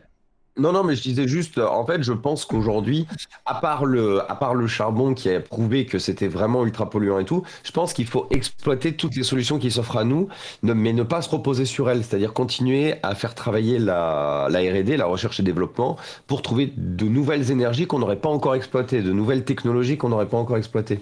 ouais. Alors, deuxième point. Là, Ouais. c'est un peu moins vénère, mais je pense que ça peut te faire crisper un peu. Mais c'est un argument qui revient qui est pas forcément climato-sceptique, mais voilà. Et la rumeur dit qu'il y a toujours eu des périodes cycliques de réchauffement dans l'histoire de la Terre. C'est souvent ce qui est dit, c'est oui, il y a un réchauffement climatique, mais c'est par cycle. C'est qu'il y a il y a des phénomènes cycliques, il y a même des phénomènes de refroidissement. Ouais. C'est un fait. Oui, effectivement, il y a des périodes de réchauffement. Sauf qu'en fait, pour la petite blague, ces périodes de réchauffement, il y avait une analyse qui avait été envoyée par France 2 ou France 3, je me souviens plus, qui montrait que justement ces périodes qui existent bien, en fait, elles augmentent de 2 degrés elles aussi depuis super longtemps. Donc oui, ces périodes cycliques existent. Effectivement, c'est souvent, que tu l'as très bien dit du coup, c'est souvent l'argument du Jean-Michel un peu conspirationniste, un peu climato-sceptique, un peu platiste et un peu bas de plafond, désolé. Mais du coup, sur cette problématique de ah oui, mais du coup, il y a toujours fait chaud en été, du coup, c'est pas un problème. Du coup, je vais continuer à consommer, à rouler comme un connard avec mon vieux diesel qui crache tous ses poumons. En fait, pour moi, en, en fait, la problématique, j'ai vraiment une rage pas possible contre. C'est pour ça que je voulais te prévenir que je vais me faire l'avocat du diable, mais c'est pas contre toi. Non, mais t'as C'est bien juste fait. pour. T'as bien fait. C'est aussi le jeu, c'est aussi le jeu qui s'y prête et c'est aussi à moi de me modérer en sachant que justement tu n'es pas non plus cette personne et qu'on puisse en parler de plus. Parce que c'est pareil, hein, moi j'ai plein de gens qui sont venus me le dire en stream. J'en ai banni aucun pour autant. On est venu en discuter et tout machin. Il y en a certains qui ont entendu les arguments, il y en a certains qui m'ont. Il y en a un une fois. Enfin. C'était sur Twitter du coup, mais on a essayé de discuter et tout machin. Et quand le gars il a vu que j'allais pas dans son sens, il racontait n'importe quoi, hein. Pour le coup, Ouais. c'était vraiment n'importe quoi. Mais comme j'allais pas dans son sens, il a fini par comment dire, par me traiter de, tu sais, de personnes qui étaient un peu nazes en 39-45. Du coup, j'étais un naze de l'environnement. Un naze, Ça ouais, m'a on rajoute une montré- lettre et ouais, d'accord. Voilà, Ok. un naze, voilà, un naze moustachu très énervé du coup. Oh putain. Et j'étais là en mode, mais quand même, c'est-à-dire que, Alors que des hystériques de l'écologie, j'en connais, mais toi, t'en fais pas partie pour bah, moi.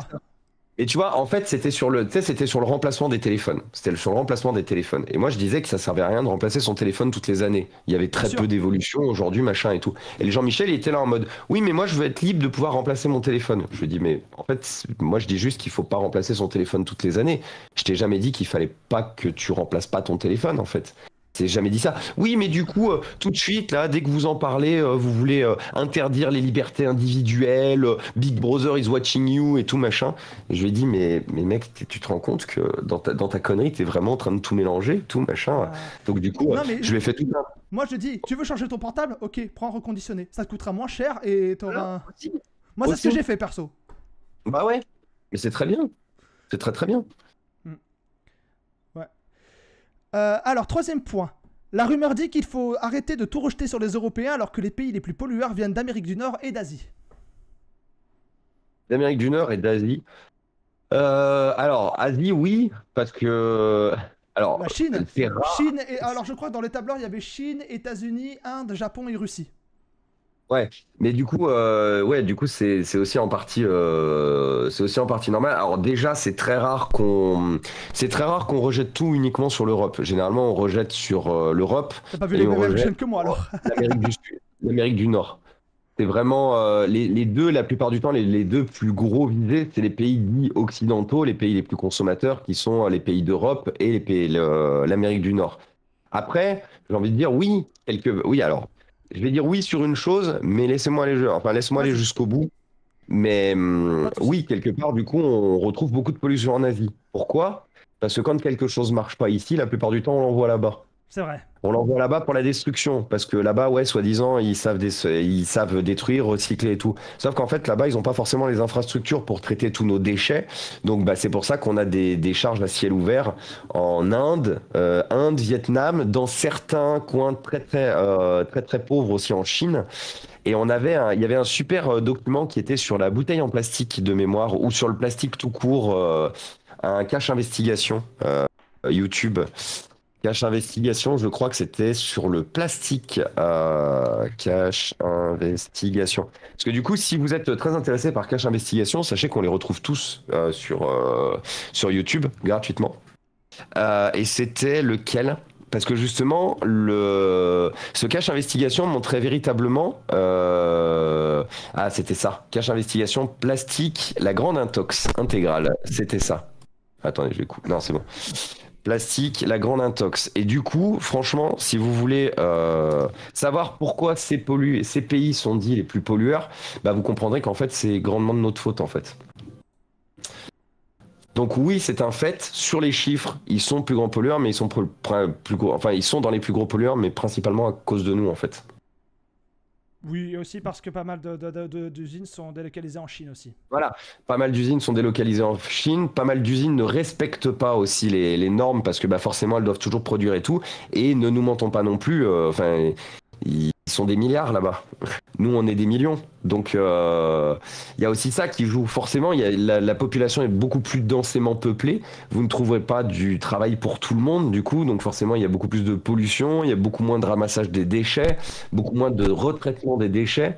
Donc, en fait, c'est un serpent qui se mord la queue. Et c'est pour ça que je disais encore tout à l'heure que si on vient à continuer à surpeupler cette planète, comme c'est le cas, on va finir vraiment comme des formats comme la Chine ou l'Inde, où en fait, il n'y a que les turbo-capitales, je parle vraiment des turbo-capitales, où tout va à peu près bien dans les très grands buildings et tout machin, et qu'en bas, bah, malheureusement, tu as toute, entre guillemets, attention, je juge personne, aucun signe de vie et tout, mais tu as toute la fange, où justement, bah, tu as toutes les problématiques, tu as les déchets à même le sol, tu as des rues jonchées de déchets, tu peux même plus faire avancer ta bagnole, donc c'est aussi ça, hein. C'est quelque part, je suis désolé, il faut qu'en termes de population mondiale, on stagne, voire on réduise si on veut.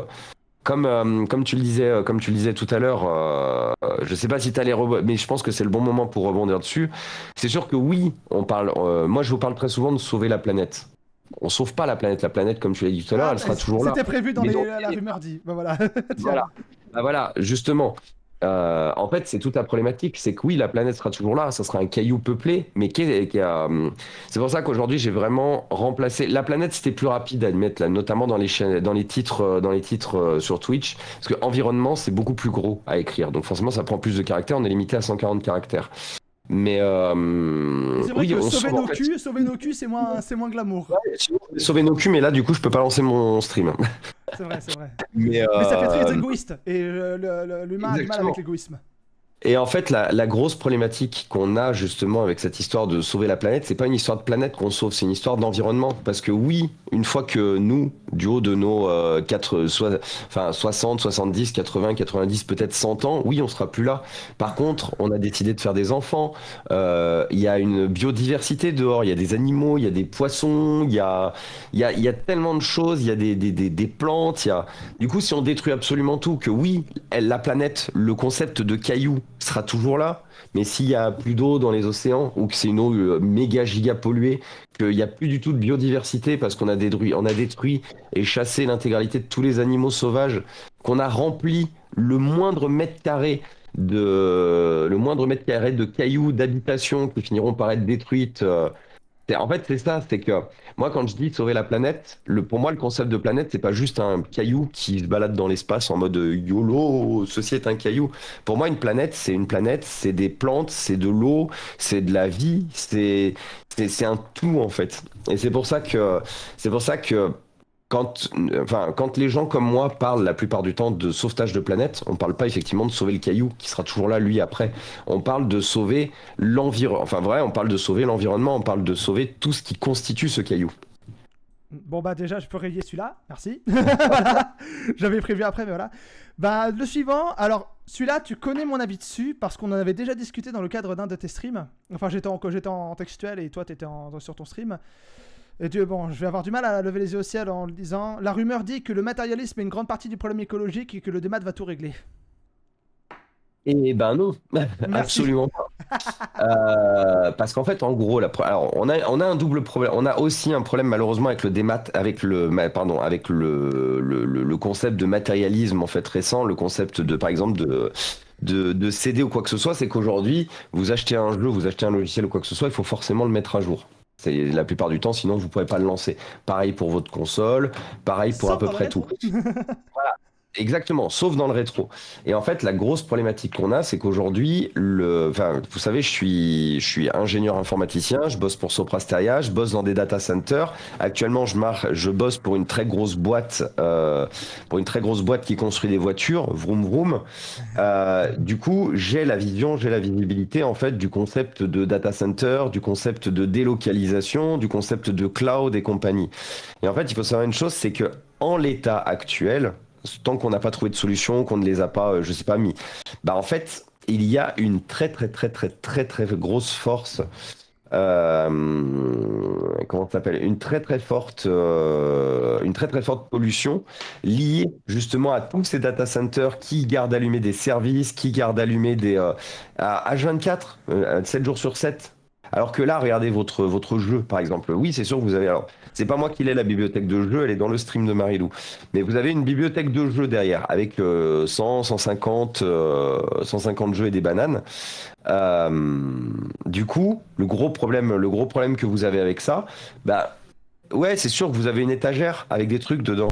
Mais quand vous vous en servez pas, bah c'est éteint, ça consomme rien en fait. Bien sûr. Donc c'est vrai que aujourd'hui, malheureusement, refaire du matérialisme comme on en faisait dans les années avant les années 2000, avant 2005, j'ai envie de dire, là je parle purement de logiciels et de jeux, ça serait compliqué. C'est-à-dire que ça forcerait les boîtes de développement à sortir des jeux finis directement et qui vivront en fait sur la sortie Day One. C'est-à-dire qu'il faut qu'il y ait zéro bug ou que ça fera partie du jeu et que ça sera pas pris et que ce sera jamais pris en comment ça s'appelle? Ça sera jamais pris en compte, jamais pris en garantie, jamais réparé. Comme on l'avait en fait avant, avec notre cartouche de SNES qui avait un bug spécifique connu et que bah c'était comme ça, il n'y avait pas de réédition. Donc pour moi c'est un faux problème de rejeter la faute en disant oui mais toi du coup qui aimes bien avoir le matériel en physique, du coup c'est forcément toi le problème. Bah non, parce qu'en fait le dématérialisé pollue tout autant si ce n'est plus. Et encore, ça Donc, dépend du format aussi. Moi, par exemple, c'est si ça. je peux parler des CD, tu as des CD en digipack, donc mi-cartonné, mi-plastique, des trucs en boîtier sleeve où là, c'est totalement cartonné. Tu sais, c'est des boîtiers où on mettait les singles à l'époque. Et tu as les boîtiers cristaux où là, c'est full plastique. Là, oui. Donc, en fait, tout dépend de quel matériau tu peux le faire. C'est ça. Et je sais qu'à l'époque, Bring Me the Horizon, ils avaient fait les albums leur album Post-Human Survival Horror qui avait sorti après la pandémie du pangolin, pour ne pas citer de nom. En fait, ils avaient mis dans un boîtier cartonné pour justement rester cohérent avec cette position écologiste. Mais même les cassettes audio étaient dans des pochettes cartonnées. Donc ouais, ils avaient fait ça pour rester cohérent. Ouais. Alors, la rumeur dit que l'empreinte carbone des serveurs centralisés est une véritable catastrophe environnementale. Qu'est-ce que tu entends par serveur centralisé? C'est-à-dire que quand on regroupe tout dans un seul serveur, c'est-à-dire, par exemple, comment expliquer ça?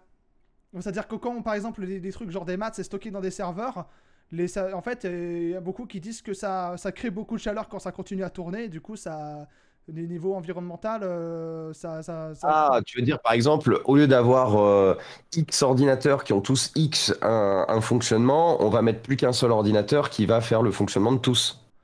comment... Je Ouais, m'exprime si, c'est peut-être... ça, c'est du data center. Si, c'est ça, c'est du data center. Ben, en fait, j'ai en partie répondu à la question avec, Effectivement, ouais. voilà, j'ai en partie répondu à la question avec ça. Là, pour le coup, autant sur la partie dématérialisée et tout machin, quand vous achetez un logiciel, un produit, vous avez envie qu'il vous appartienne. Mhm. Acheter un matériel, acheter du dématérialisé aujourd'hui, c'est vous exposer au fait où le jour où le constructeur, le développeur décide de fermer ses services, comme l'a fait par exemple Nintendo très récemment avec le store 3DS, Wii U et compagnie, où du coup vous perdiez tout ce que vous aviez sur le point. Là, c'est chiant. Par contre, non, je ne peux pas valider que, enfin, je ne peux pas valider si, je ne peux pas valider que c'est moins polluant que d'avoir 50 entreprises qui ont chacune 50 parce qu'en fait, un data center, avant d'être centralisé à un seul endroit chez un fournisseur d'accès, c'était à l'intérieur des entreprises. C'est-à-dire que moi, j'ai beaucoup bossé dans des DSI, donc dans des directions des systèmes d'information, dans toutes les boîtes. Du coup, j'ai administré énormément de data centers. Et en fait, bah, tu te pointes dans une boîte où tu as, je sais pas, t'as des pièces qui font 3 ou 4 fois cette superficie qui sont blindées de serveurs qui tournent H24. H24, H24. Ouais. Et en fait, je me dis, bah, c'est con, parce que déjà, bon, la plupart du temps, ces serveurs, dans la grande majorité des boîtes, autant on remplace assez souvent les ordinateurs et tout, autant les serveurs, tant que ça fonctionne, voilà, on touche pas, hein. J'ai envie de dire, il y a beaucoup de boîtes qui fonctionnent malheureusement comme ça, et du coup, des fois, on a des ordinateurs, on a des serveurs qui ont 10, 15, 20 ans, qui sont totalement rincés et qui demandent juste à tomber en panne. Et aujourd'hui, par exemple, ces ordinateurs, ces serveurs, donc ces tours de serveurs qui sont aussi hautes que ça, qui du coup là on parle en kilowatts, hein, on parle même pas juste en watts, on parle de 1000 kilowatts, donc des trucs bien comme il faut. Bah en fait, une salle serveur grande comme ça, aujourd'hui, on est capable de la remplacer dans ce qu'on appelle donc un rack, 1 ou 3 U, grand maximum. Donc c'est U, c'est la hauteur en fait. C'est une mesure universelle.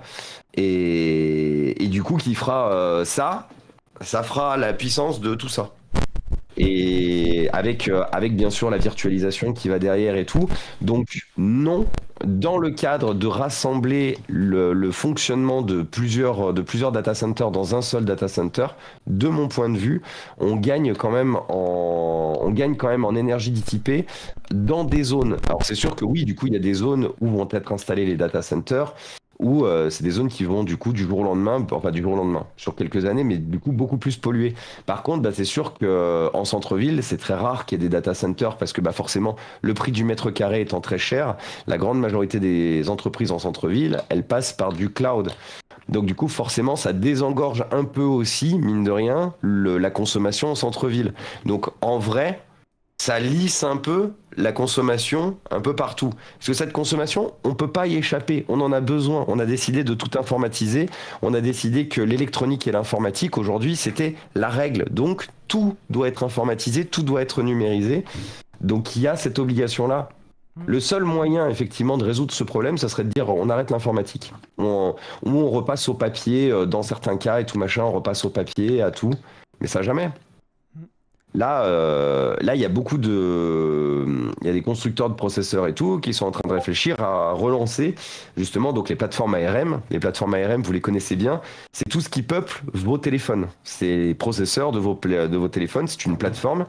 Et du coup, il y a des constructeurs de processeurs qui sont en train de se dire, vu que les processeurs ARM, ça consomme que dalle, mais par contre que c'est très puissant, pourquoi on remplacerait pas du coup le concept du serveur rackable XU plutôt que de l'alimenter avec des Intel Xeon ou des gros AMD Ryzen Pro?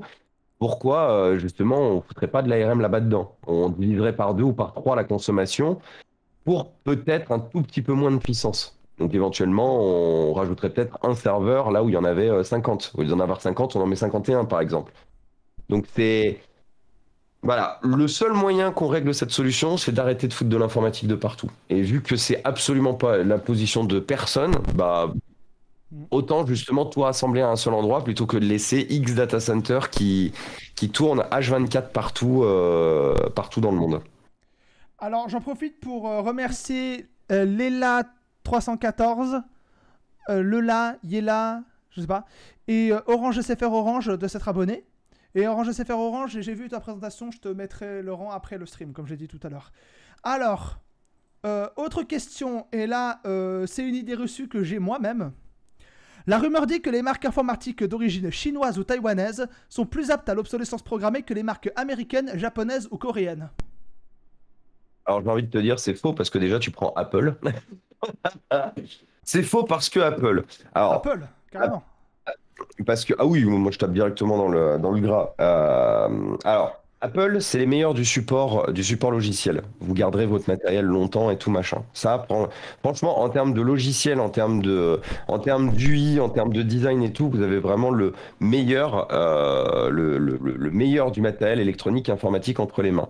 Par contre, il dit faire durer un ordinateur matériel longtemps, il dit pouvoir le réparer soi-même. Et en fait, Apple, c'est totalement l'inverse de ça. C'est-à-dire que Apple, ils ont fait tout le nécessaire pour que tu ne puisses rien réparer toi-même. Un smartphone, aujourd'hui, toutes les pièces sont sur un smartphone Apple, un iPhone, toutes les pièces sont liées entre elles.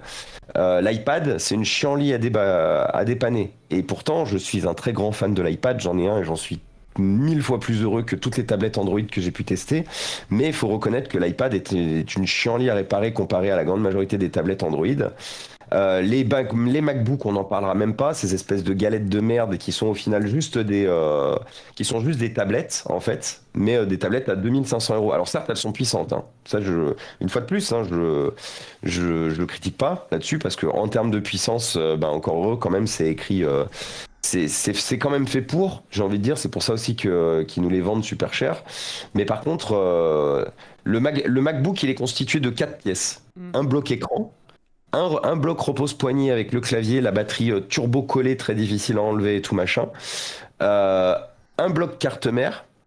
Et le dessous et des petites pièces. Parce que histoire de, voilà. Donc le dessous avec les petites pièces, c'est le dessous et les deux ventilateurs. Un ventilateur, voire même plus du tout. Parce que sur les nouveaux MacBook M2, les plus petits, il n'y a même plus de ventilateur dedans. Donc du coup, c'est d'ailleurs aussi pour ça qu'il y a déjà pas mal de MacBook M2 qui souffrent déjà de problèmes de ce qu'on appelle du throttling. Le throttling, c'est quand votre ordinateur chauffe trop, du coup votre CPU se downsize, donc en gros il donne moins de puissance pour éviter de cramer en fait. Donc voilà, j'ai envie de dire, c'est une idée reçue parce que Apple déjà là-dessus. Thermal throttle, ouais, merci Monsieur Papa. Sur cette problématique-là. Après, je peux rentrer dans les détails sur d'autres choses. Par exemple, HP et leur charnière de merde. Hein, parce que Acer et Asus. Moi, j'ai toujours eu des soucis avec des Acer et des Asus. Alors, Acer, beaucoup moins. Asus, beaucoup moins. Mais après, ça dépend de... En fait, ça dépend des gammes, ça dépend des années et tout. Apple, c'est l'outsider. Ils ont toujours décidé de l'être et tout machin. Donc Apple, ils sont à traiter à part. C'est pour ça que j'ai commencé par eux. Les autres constructeurs, en fait, ils sont capables aussi bien de faire de la merde qu'ils sont capables d'être bons. HP et Lenovo à part. Alors HP est américain, Lenovo et je me souviens plus. Chinois Lenovo, je crois. Ouais, c'est chinois Lenovo. Où les charnières sur les modèles à moins de 1000 balles, c'est vraiment l'enfer sur Terre. Déjà, sur les modèles à plus de 1000 balles, dans certains cas, c'est compliqué. Mais HP, qui est du coup américain, et Lenovo, c'est l'enfer sur les PC à moins de 1000 balles, au niveau des charnières. MSI, qui est Microstar International, qui est chinois. Je vois Monsieur Papa qui dit MSI, on en parle des charnières MSI. Il pète un câble voilà, dans le chat. Exactement. Les charnières MSI. MSI, mais en fait, j'avais mis MSI de côté parce que j'ai un doute de. Mais je crois que c'est chinois aussi, MSI. Taïwan, c'est taïwanais. Taïwanais, MSI. C'est taïwanais, du coup, comme Asus, de mémoire. Asus est taïwanais aussi. Et comme Intel. Non, Intel c'est américain. Ils font construire par contre la grande majorité de leurs processeurs à Taïwan. Je crois qu'Asus c'est taïwanais aussi. Wikipédia. Ouais, c'est ça, taïwanais. Et Acer, c'est taïwanais aussi, je crois. En fait, la grande majorité des usines, vous savez, des usines de jeux, de jouets et tout d'électronique qu'on avait dans les années 70-80 étaient principalement issus de Taïwan. Donc en fait, c'était des zones qui étaient déjà préparées, qui étaient déjà formées, j'ai envie de dire, à de l'industrie de masse. Et en fait, ce qui s'est passé, c'est que quand justement ces industries de jouets et tout machin, la plupart du temps bougeaient en Chine, du coup, les constructeurs informatiques ont vu une aubaine et la plupart du temps ont racheté énormément de parts là-bas. Et c'est pour ça, en fait, qu'aujourd'hui, on a quand même de nombreuses marques. Ouais, c'est ça, c'est taïwanais aussi. C'est pour ça que la grande majorité en fait des marques connues, des grosses marques aujourd'hui, sont de Taïwan. Ouais, c'était le petit instant histoire. Mais ils ont tous leurs problèmes plus ou moins lourds. Et du coup, on peut pas dire aujourd'hui honnêtement que les ordinateurs américains sont très fiables. J'ai pas parlé de Dell, hein, mais Dell aussi. J'adore Dell, je suis un fanboy de Dell, hein, on peut le dire. Hein. Mais je sais reconnaître que Dell, ils ont fait beaucoup de merde.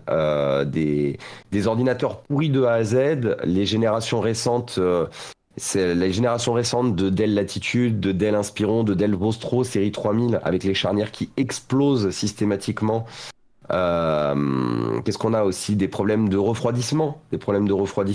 La génération des Skylake, donc la sixième génération, la série 6000, où il y a eu énormément de problèmes d'intégration de chipsets et de processeurs sur les cartes mères, ce qui fait que des Dell Latitude, des Dell Inspiron, des Vostro, des Alienware se retrouvaient du coup embarqués avec des cartes mères qui grillaient à cause des CPU. Besoin de boire. Vas-y. Mais du coup, c'est pour ça, pour le coup, c'est une idée vraiment reçue parce qu'aujourd'hui, ils sont tous capables de faire du bon matériel, ils sont tous capables de faire de la merde. Moi, une fois de plus, comme je le disais, de mon point de vue utilisateur et de mon point de vue réparateur, euh, les iPhones, par exemple, aujourd'hui, sont les meilleurs. Pareil, je dis la phrase complète, mais pour moi, aujourd'hui, les iPhones sont les meilleurs smartphones réparables. Ah, Minus tout le blocage logiciel qui a fait exprès Apple pour que seuls eux puissent réparer. C'est-à-dire que aujourd'hui, je déciderais de renier mes valeurs, je déciderais de m'asseoir sur mes valeurs et ma volonté de garder un matériel et d'en être pleinement propriétaire. Ça fait longtemps que je serais passé sur un iPhone. Je vais pas vous mentir, j'ai des iPhones en pagaille. C'est exactement ce que je recherche en fait dans l'utilisation d'un téléphone. Mais je me refuse d'utiliser un iPhone, je me fais violence parce que je refuse en fait de cautionner et de donner de l'argent à une entreprise qui en a rien à foutre de ses consommateurs et qui en a surtout rien à foutre de la durabilité du matériel qu'ils produisent. exact. Parce que la réparabilité, la remise en état du matériel est directement liée à la durabilité d'un produit. C'est-à-dire que si un produit, tu le sors, que tu le prétends durable parce que tu proposes 7 ans de support logiciel, mais qu'à côté de ça, sur les 7 ans, tu vas pas pouvoir librement changer ta batterie, changer ton écran si tu l'as cassé et tout, en fait, ça te fait des quantités astronomiques de matériel pour pièces. Non, d'ailleurs, ça me rappelle un truc. Il y a aussi une marque que j'ai entendu dire que c'était une catastrophe à réparer, c'était Sony. Parce que j'avais eu un smartphone Sony, un Xperia. Et en fait, à un moment, il avait un petit problème, il était tordu ou je sais plus quoi, enfin il avait un souci. Ouais. Je vais le faire réparer, et il y a un réparateur qui fait ok, je répare tous les smartphones sauf les Sony. Je fais ok, Ouais. je fais bon, ok, je vais voir un c'est autre vrai. réparateur. Et l'autre réparateur me dit ouais, je peux avoir un écran de rechange, mais au prix où il est, autant vous racheter un nouveau smartphone. Hein. Oui, parce que Sony, en fait. Sony, ils ont toujours été dans ce move-là. C'est d'ailleurs pour ça qu'aujourd'hui, on n'a plus d'ordinateur portable Sony.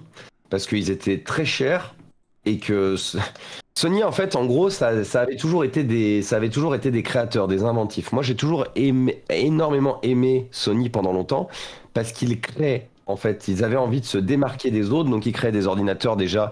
À l'époque où les ordinateurs étaient tous carrés, blancs ou noirs, Sony c'était les seuls à créer des ordinateurs violets. Les Vaio Et aussi. ouais, les tout premiers Vaio, c'était les tout premiers ordinateurs qui étaient ni blancs ni noirs ou marron. C'était des ordinateurs qui étaient violets, qui étaient plutôt jolis. Sony, il y a toujours eu une volonté effectivement de se démarquer et de créer quelque chose de cool, de Même soft. même dans les consoles. Même dans les consoles, la Voilà, PlayStation, ça a même été dans les pour ça, hein. consoles. Mais par contre, en tant que dépanneur, j'ai jamais pu les défendre pour leur réparabilité. C'est-à-dire que Sony, leur matériel, quel qu'il soit, c'est toujours alambiqué pour que ce soit une plaie à réparer, à remettre en état et tout. Je veux dire, des Sony, j'en ai pas mal de Sony. J'en ai très exactement, ils sont où mes Sony? Ça fait la deuxième fois que qu'un invité cherche dans ses étagères depuis Pierre Brelet. Vous vous rappelez Pierre Brelet qui cherchait ses livres pour nous les montrer? Voilà. Ça, c'est les Sony que j'ai à réparer. Il y en a beaucoup quand même. Et Ça en fait fait, la beaucoup, problématique là, non de... Voilà, ça fait beaucoup là, non? La problématique de ces Sony, donc par exemple, on pourrait parler de celui-là qui est un Z3 ou un Z4. J'ai besoin d'un écran. C'est un téléphone qui a c'est un Snapdragon 835, donc c'est un téléphone qui doit dater de 2015 ou 2016. L'écran coûte toujours plus de 100 balles. Impossible à réparer. Celui-là, il a besoin d'une batterie et éventuellement d'un nouveau connecteur d'alimentation.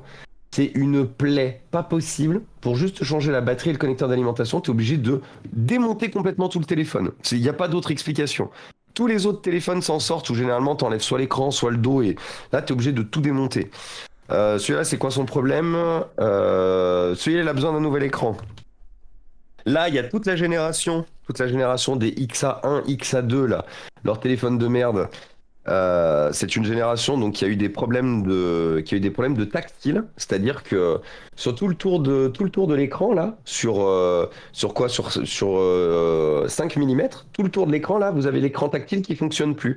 Du coup, bah par exemple, tu peux plus taper sur tes touches de clavier qui sont ici ou ici. Tu peux plus descendre ton menu déroulant du haut et tout. Et ça, jamais pris en charge en garantie, hein. Ça, c'est démerde-toi, hein. C'est arrivé très vite. Donc voilà, j'en ai plein. Ils fonctionnent tous, hein. Ils fonctionnent tous, mais ils ont tous des problèmes d'écran. Bon, après, là, on a un écran cassé, mais pareil, coûte super cher pour son état. Malheureusement, c'est pas intéressant de le réparer.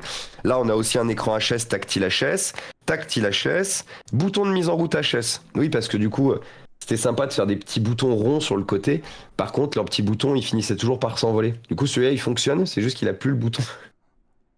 Mais voilà, c'est que des trucs comme ça.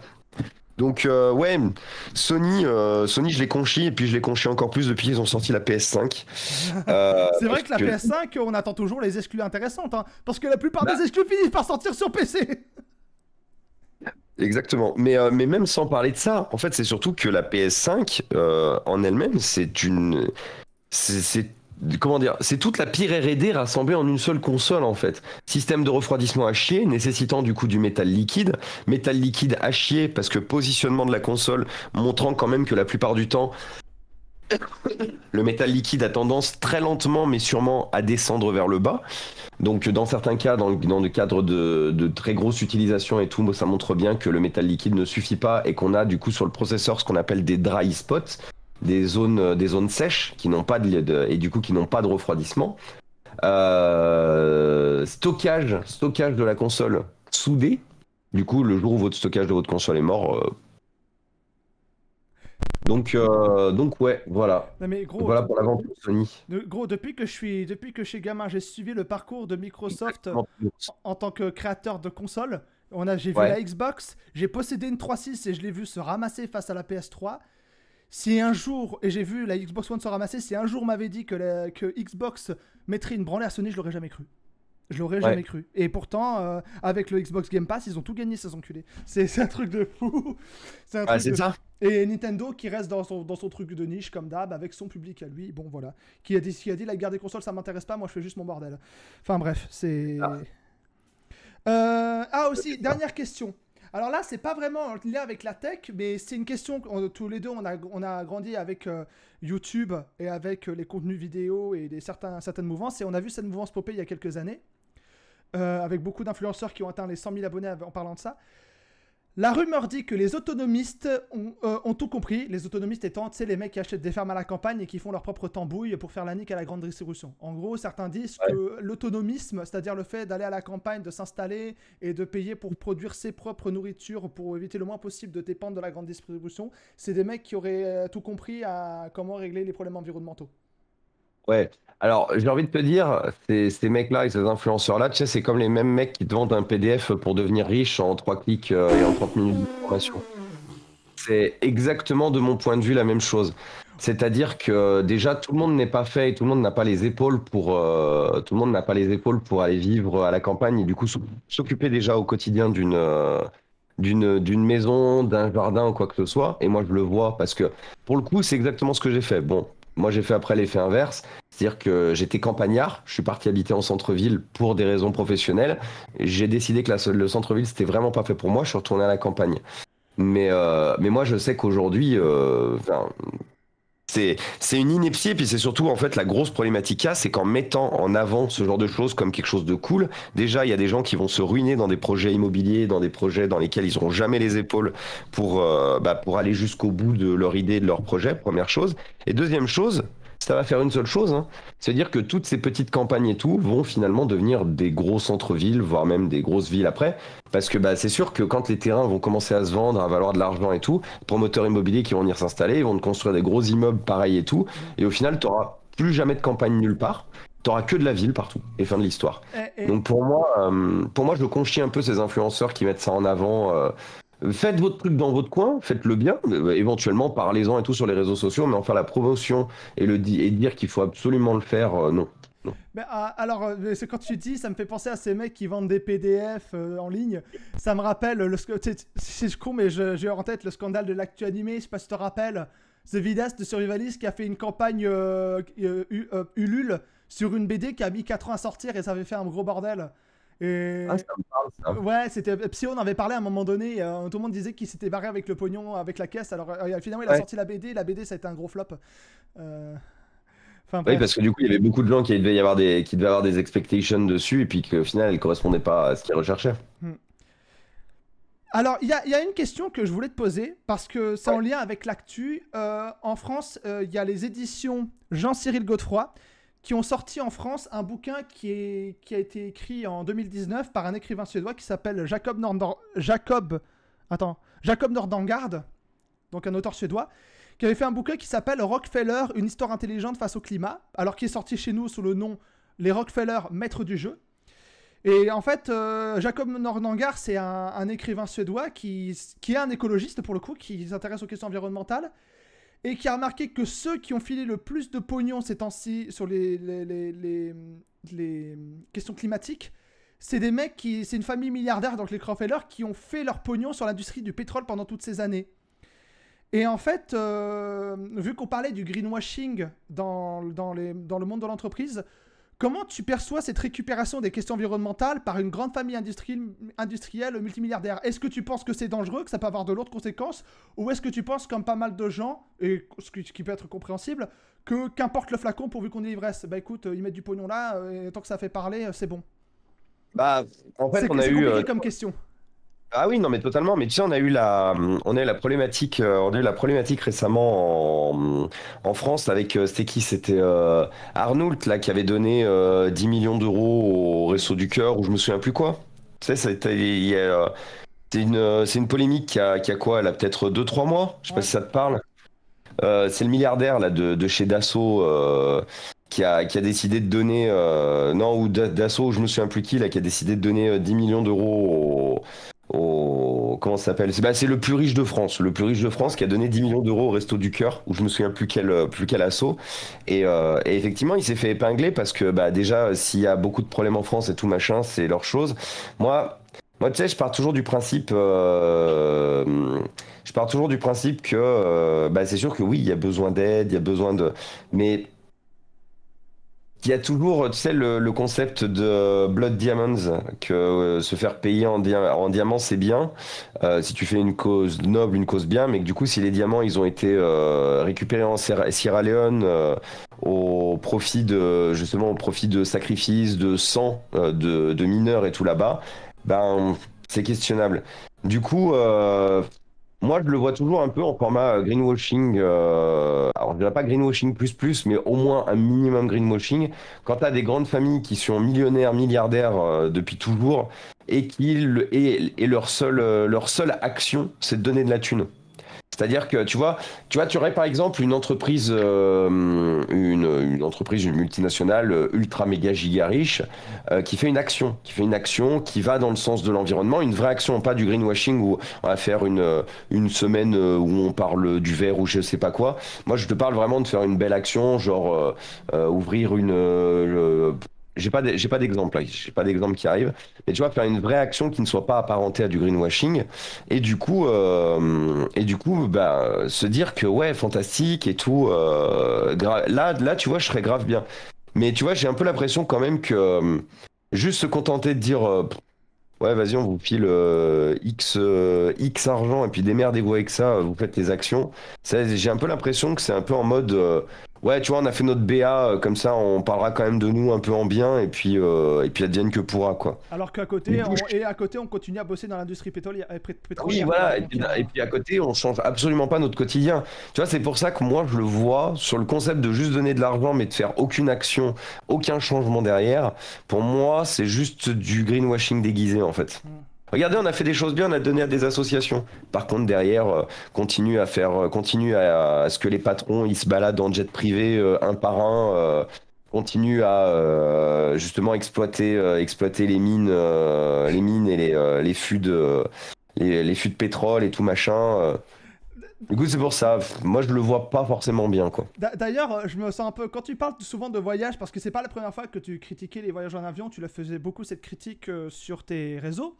Mais en fait, le truc, c'est que moi-même, je me sens un peu visé parce que, je sais pas si t'as vu, je sortais des vlogs de voyages que je réalisais. Alors, je réalisais de manière ponctuelle quand j'avais les sous pour. Et du coup, je passais 1 ou 2 semaines dans un pays que j'aimais bien. Et du coup, je me dis, en fait, est-ce que tu vis spécifiquement les mecs qui prennent l'avion en mode, voilà, quelle que soit la durée, vous polluez, ou est-ce que tu critiques vraiment ceux qui prennent l'avion littéralement 10 fois par an, quoi? Non, non, non, moi je critique.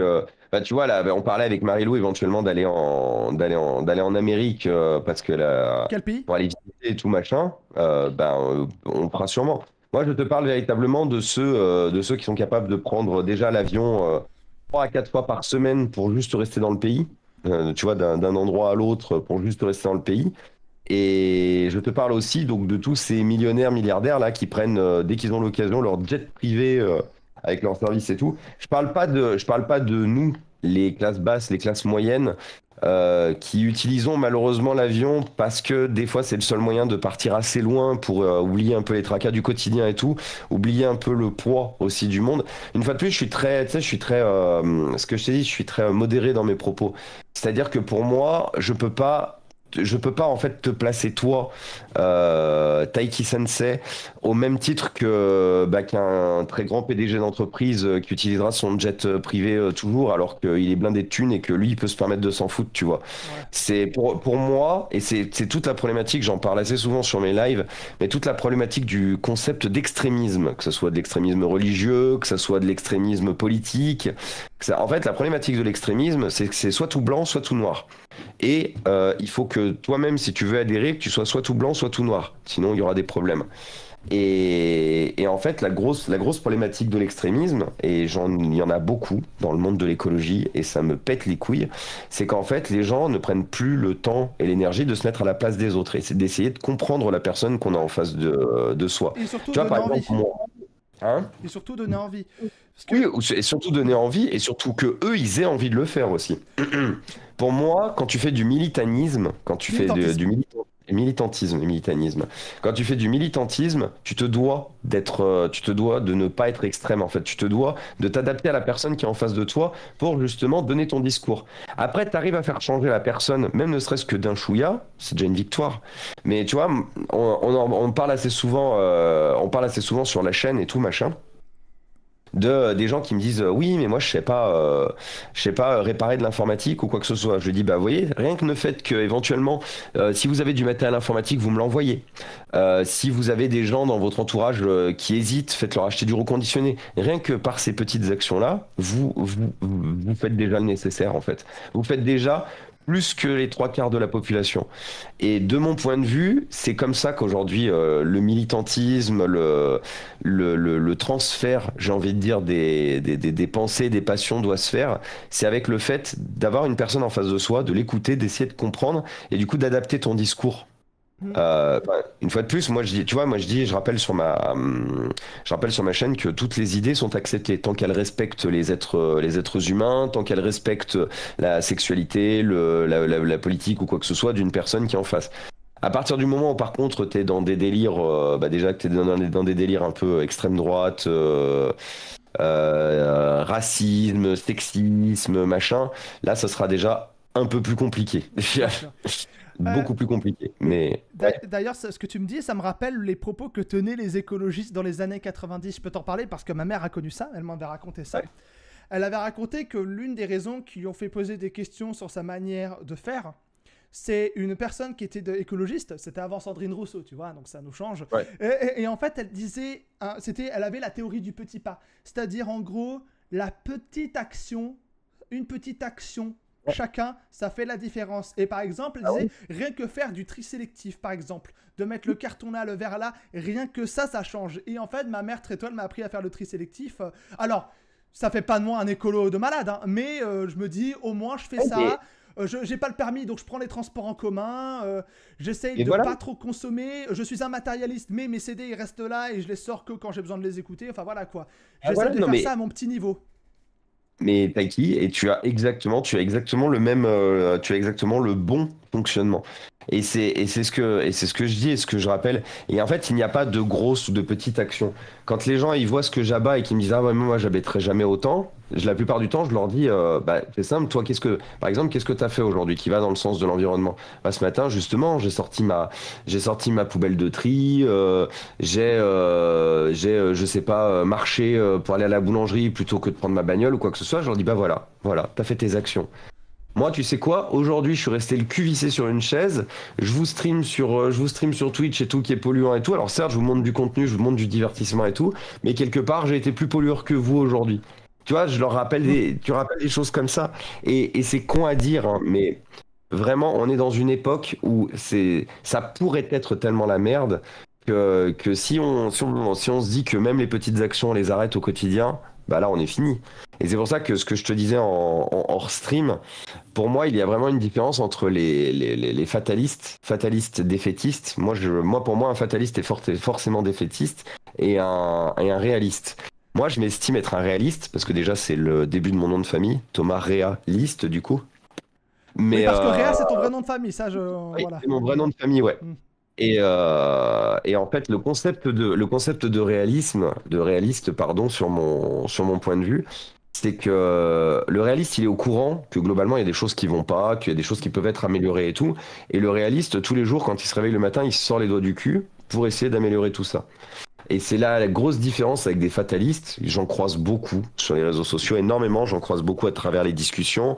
J'en croise beaucoup dans les groupes, malheureusement écologiques, écologistes et tout machin, où en fait justement il y a une grosse gangrène en fait de comportements fatalistes qui se disent bah de toute façon baiser pour baiser, on s'en fout, on fait n'importe quoi. Alors qu'en fait non. Aujourd'hui encore, même si effectivement c'est quand même bien la merde sur certains points, bah mine de rien si on continue, voire même qu'éventuellement au lieu de faire une petite action par jour, on en fait deux, rien que juste de faire ça, qu'on trouve une deuxième action qui soit, j'ai envie de dire, environnement proof. Et quand je parle de petite action, c'est peut-être un truc qui va durer peut-être 30 secondes, tu vois, genre, t'as la flemme de faire 30 mètres de plus pour mettre ton carton dans la poubelle de tri plutôt que de la mettre dans la poubelle grise, bah, tu fais 30 mètres de plus, pouf, tu mets dans ton carton au bon endroit.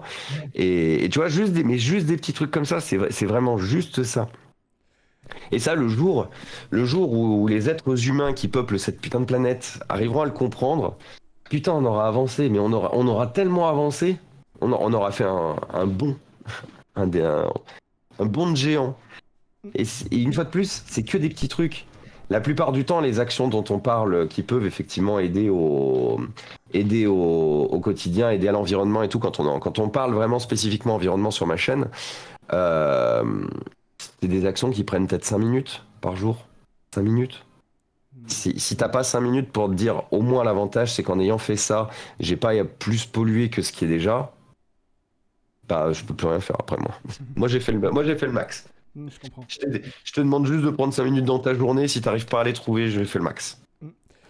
Euh, J'aimerais pour conclure ce live, parce qu'on a parlé de beaucoup de choses, j'aimerais conclure en te demandant ton avis sur une citation qu'avait Ouais. prononcée Yann Arthus Bertrand, qui a dans son documentaire écologiste Home. Je t'avais donné cette citation, mais j'aimerais avoir ton avis dessus. Et enfin, qu'est-ce que tu ressens quand tu entends cette citation-là? C'est il est trop tard pour être pessimiste. Oui, parce que c'est très vrai. Parce que c'est très vrai. Je sais même pas, en fait, je sais même pas comment valider que c'est très vrai parce que il l'a tellement magnifiquement dit. Il est trop tard pour être pessimiste. On n'a plus le temps et l'énergie pour être pessimiste. Aujourd'hui, c'est des actions qu'il faut. Le concept du pessimiste, il baisse les bras, il arrête, il fait plus rien, voire au pire, il est pessimiste, il se dit, bah, de toute façon, c'est tellement la merde qu'on va continuer à faire la merde. Non, non, au contraire, c'est Enfin, maintenant qu'il faut. lui, il le disait, il est trop tard pour être pessimiste. Regardez tout ce qu'on a déjà fait. Il montrait un peu les efforts qu'on avait Ah oui, fait en mode on peut continuer. Mais ça peut ah, c'est s'entendre ça. aussi dans ce truc-là. Mais c'est exactement ça. C'est exactement ça. C'est que il est trop tard pour être pessimiste. On a déjà bien avancé, on a déjà mis des choses en place et tout. Il suffit juste de continuer. Il suffit juste de continuer et d'avancer dans le bon sens.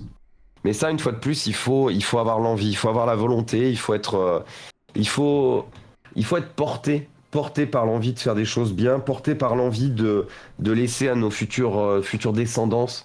Je vous ai déjà dit, moi, j'ai fait une vasectomie. Moi, je n'aurai jamais d'enfant parce que j'ai décidé de jamais en avoir. Mais c'est pas pour autant que je me bats pas pour les enfants de mes amis. J'ai plein d'amis qui ont des enfants. Forcément, j'ai la trentaine dépassée, donc absolument tout le monde doit faire des enfants maintenant. C'est la société qui le dit. Euh, mais pour autant, je sais que moi, quand à la fin, là, quand je serai dans un lit d'hôpital à deux doigts de pousser mon dernier souffle, je me dirais, bah, au moins pour toute ma vie, pour tous les enfants de mes potes, tous mes potes qui seront encore là et tout machin, tous les futurs et tout machin, bah, je me serais battu toute ma vie pour que la planète soit propre, pour que l'environnement soit propre et pour que le plus de générations futures encore puissent en profiter. C'est une très belle conclusion. Merci. Mm. Bah écoute, merci Thomas d'avoir accepté mon invitation. Je t'en ai vraiment à t'inviter pour les premières de Radio Dojo. J'espère que ça t'a plu, que ça t'a passé une Ouais. bonne expérience. Ça a été une super bonne expérience et j'ai passé bien sûr un excellent moment avec toi, mon bon Taiki. Ça faisait longtemps qu'on n'avait pas eu l'occasion de parler et ça m'a fait très plaisir. Ça m'a fait Pareil, très très pareil. plaisir. On devrait faire ça plus régulièrement. Il faudrait que je passe à Oui. Lyon, un de ces quatre. Il faut que je trouve le moyen et Alors, le. on n'est plus à Lyon, mais on se capte. Tu sais, comme du coup on a déménagé, on n'est plus Oui, du c'est côté vrai. de Lyon. C'est vrai, c'est Mais vrai. je te dirais, parce que de toute façon, tu es le bienvenu ici, hein. Si tu veux par Voilà. exemple passer un week-end ou quoi que ce soit, avec plaisir. Voilà. Bah écoutez, merci à toi. Bah écoutez, bah déjà merci à toi et merci à tous d'avoir assisté à ce 5e numéro de Radio Dojo. J'espère que ça vous aura plu. Cette semaine, il n'y aura pas de live parce que je pars à Vendémian voir une amie à moi. Et bah écoutez, je vais vous laisser. On essaiera de revenir la semaine d'après. Bref, on verra comment on s'organise. Mais de toute façon, je vous tiens au courant sur Twitter. Et pour le prochain, ce sera au mois de novembre. Je vous garde la surprise. Je vous souhaite une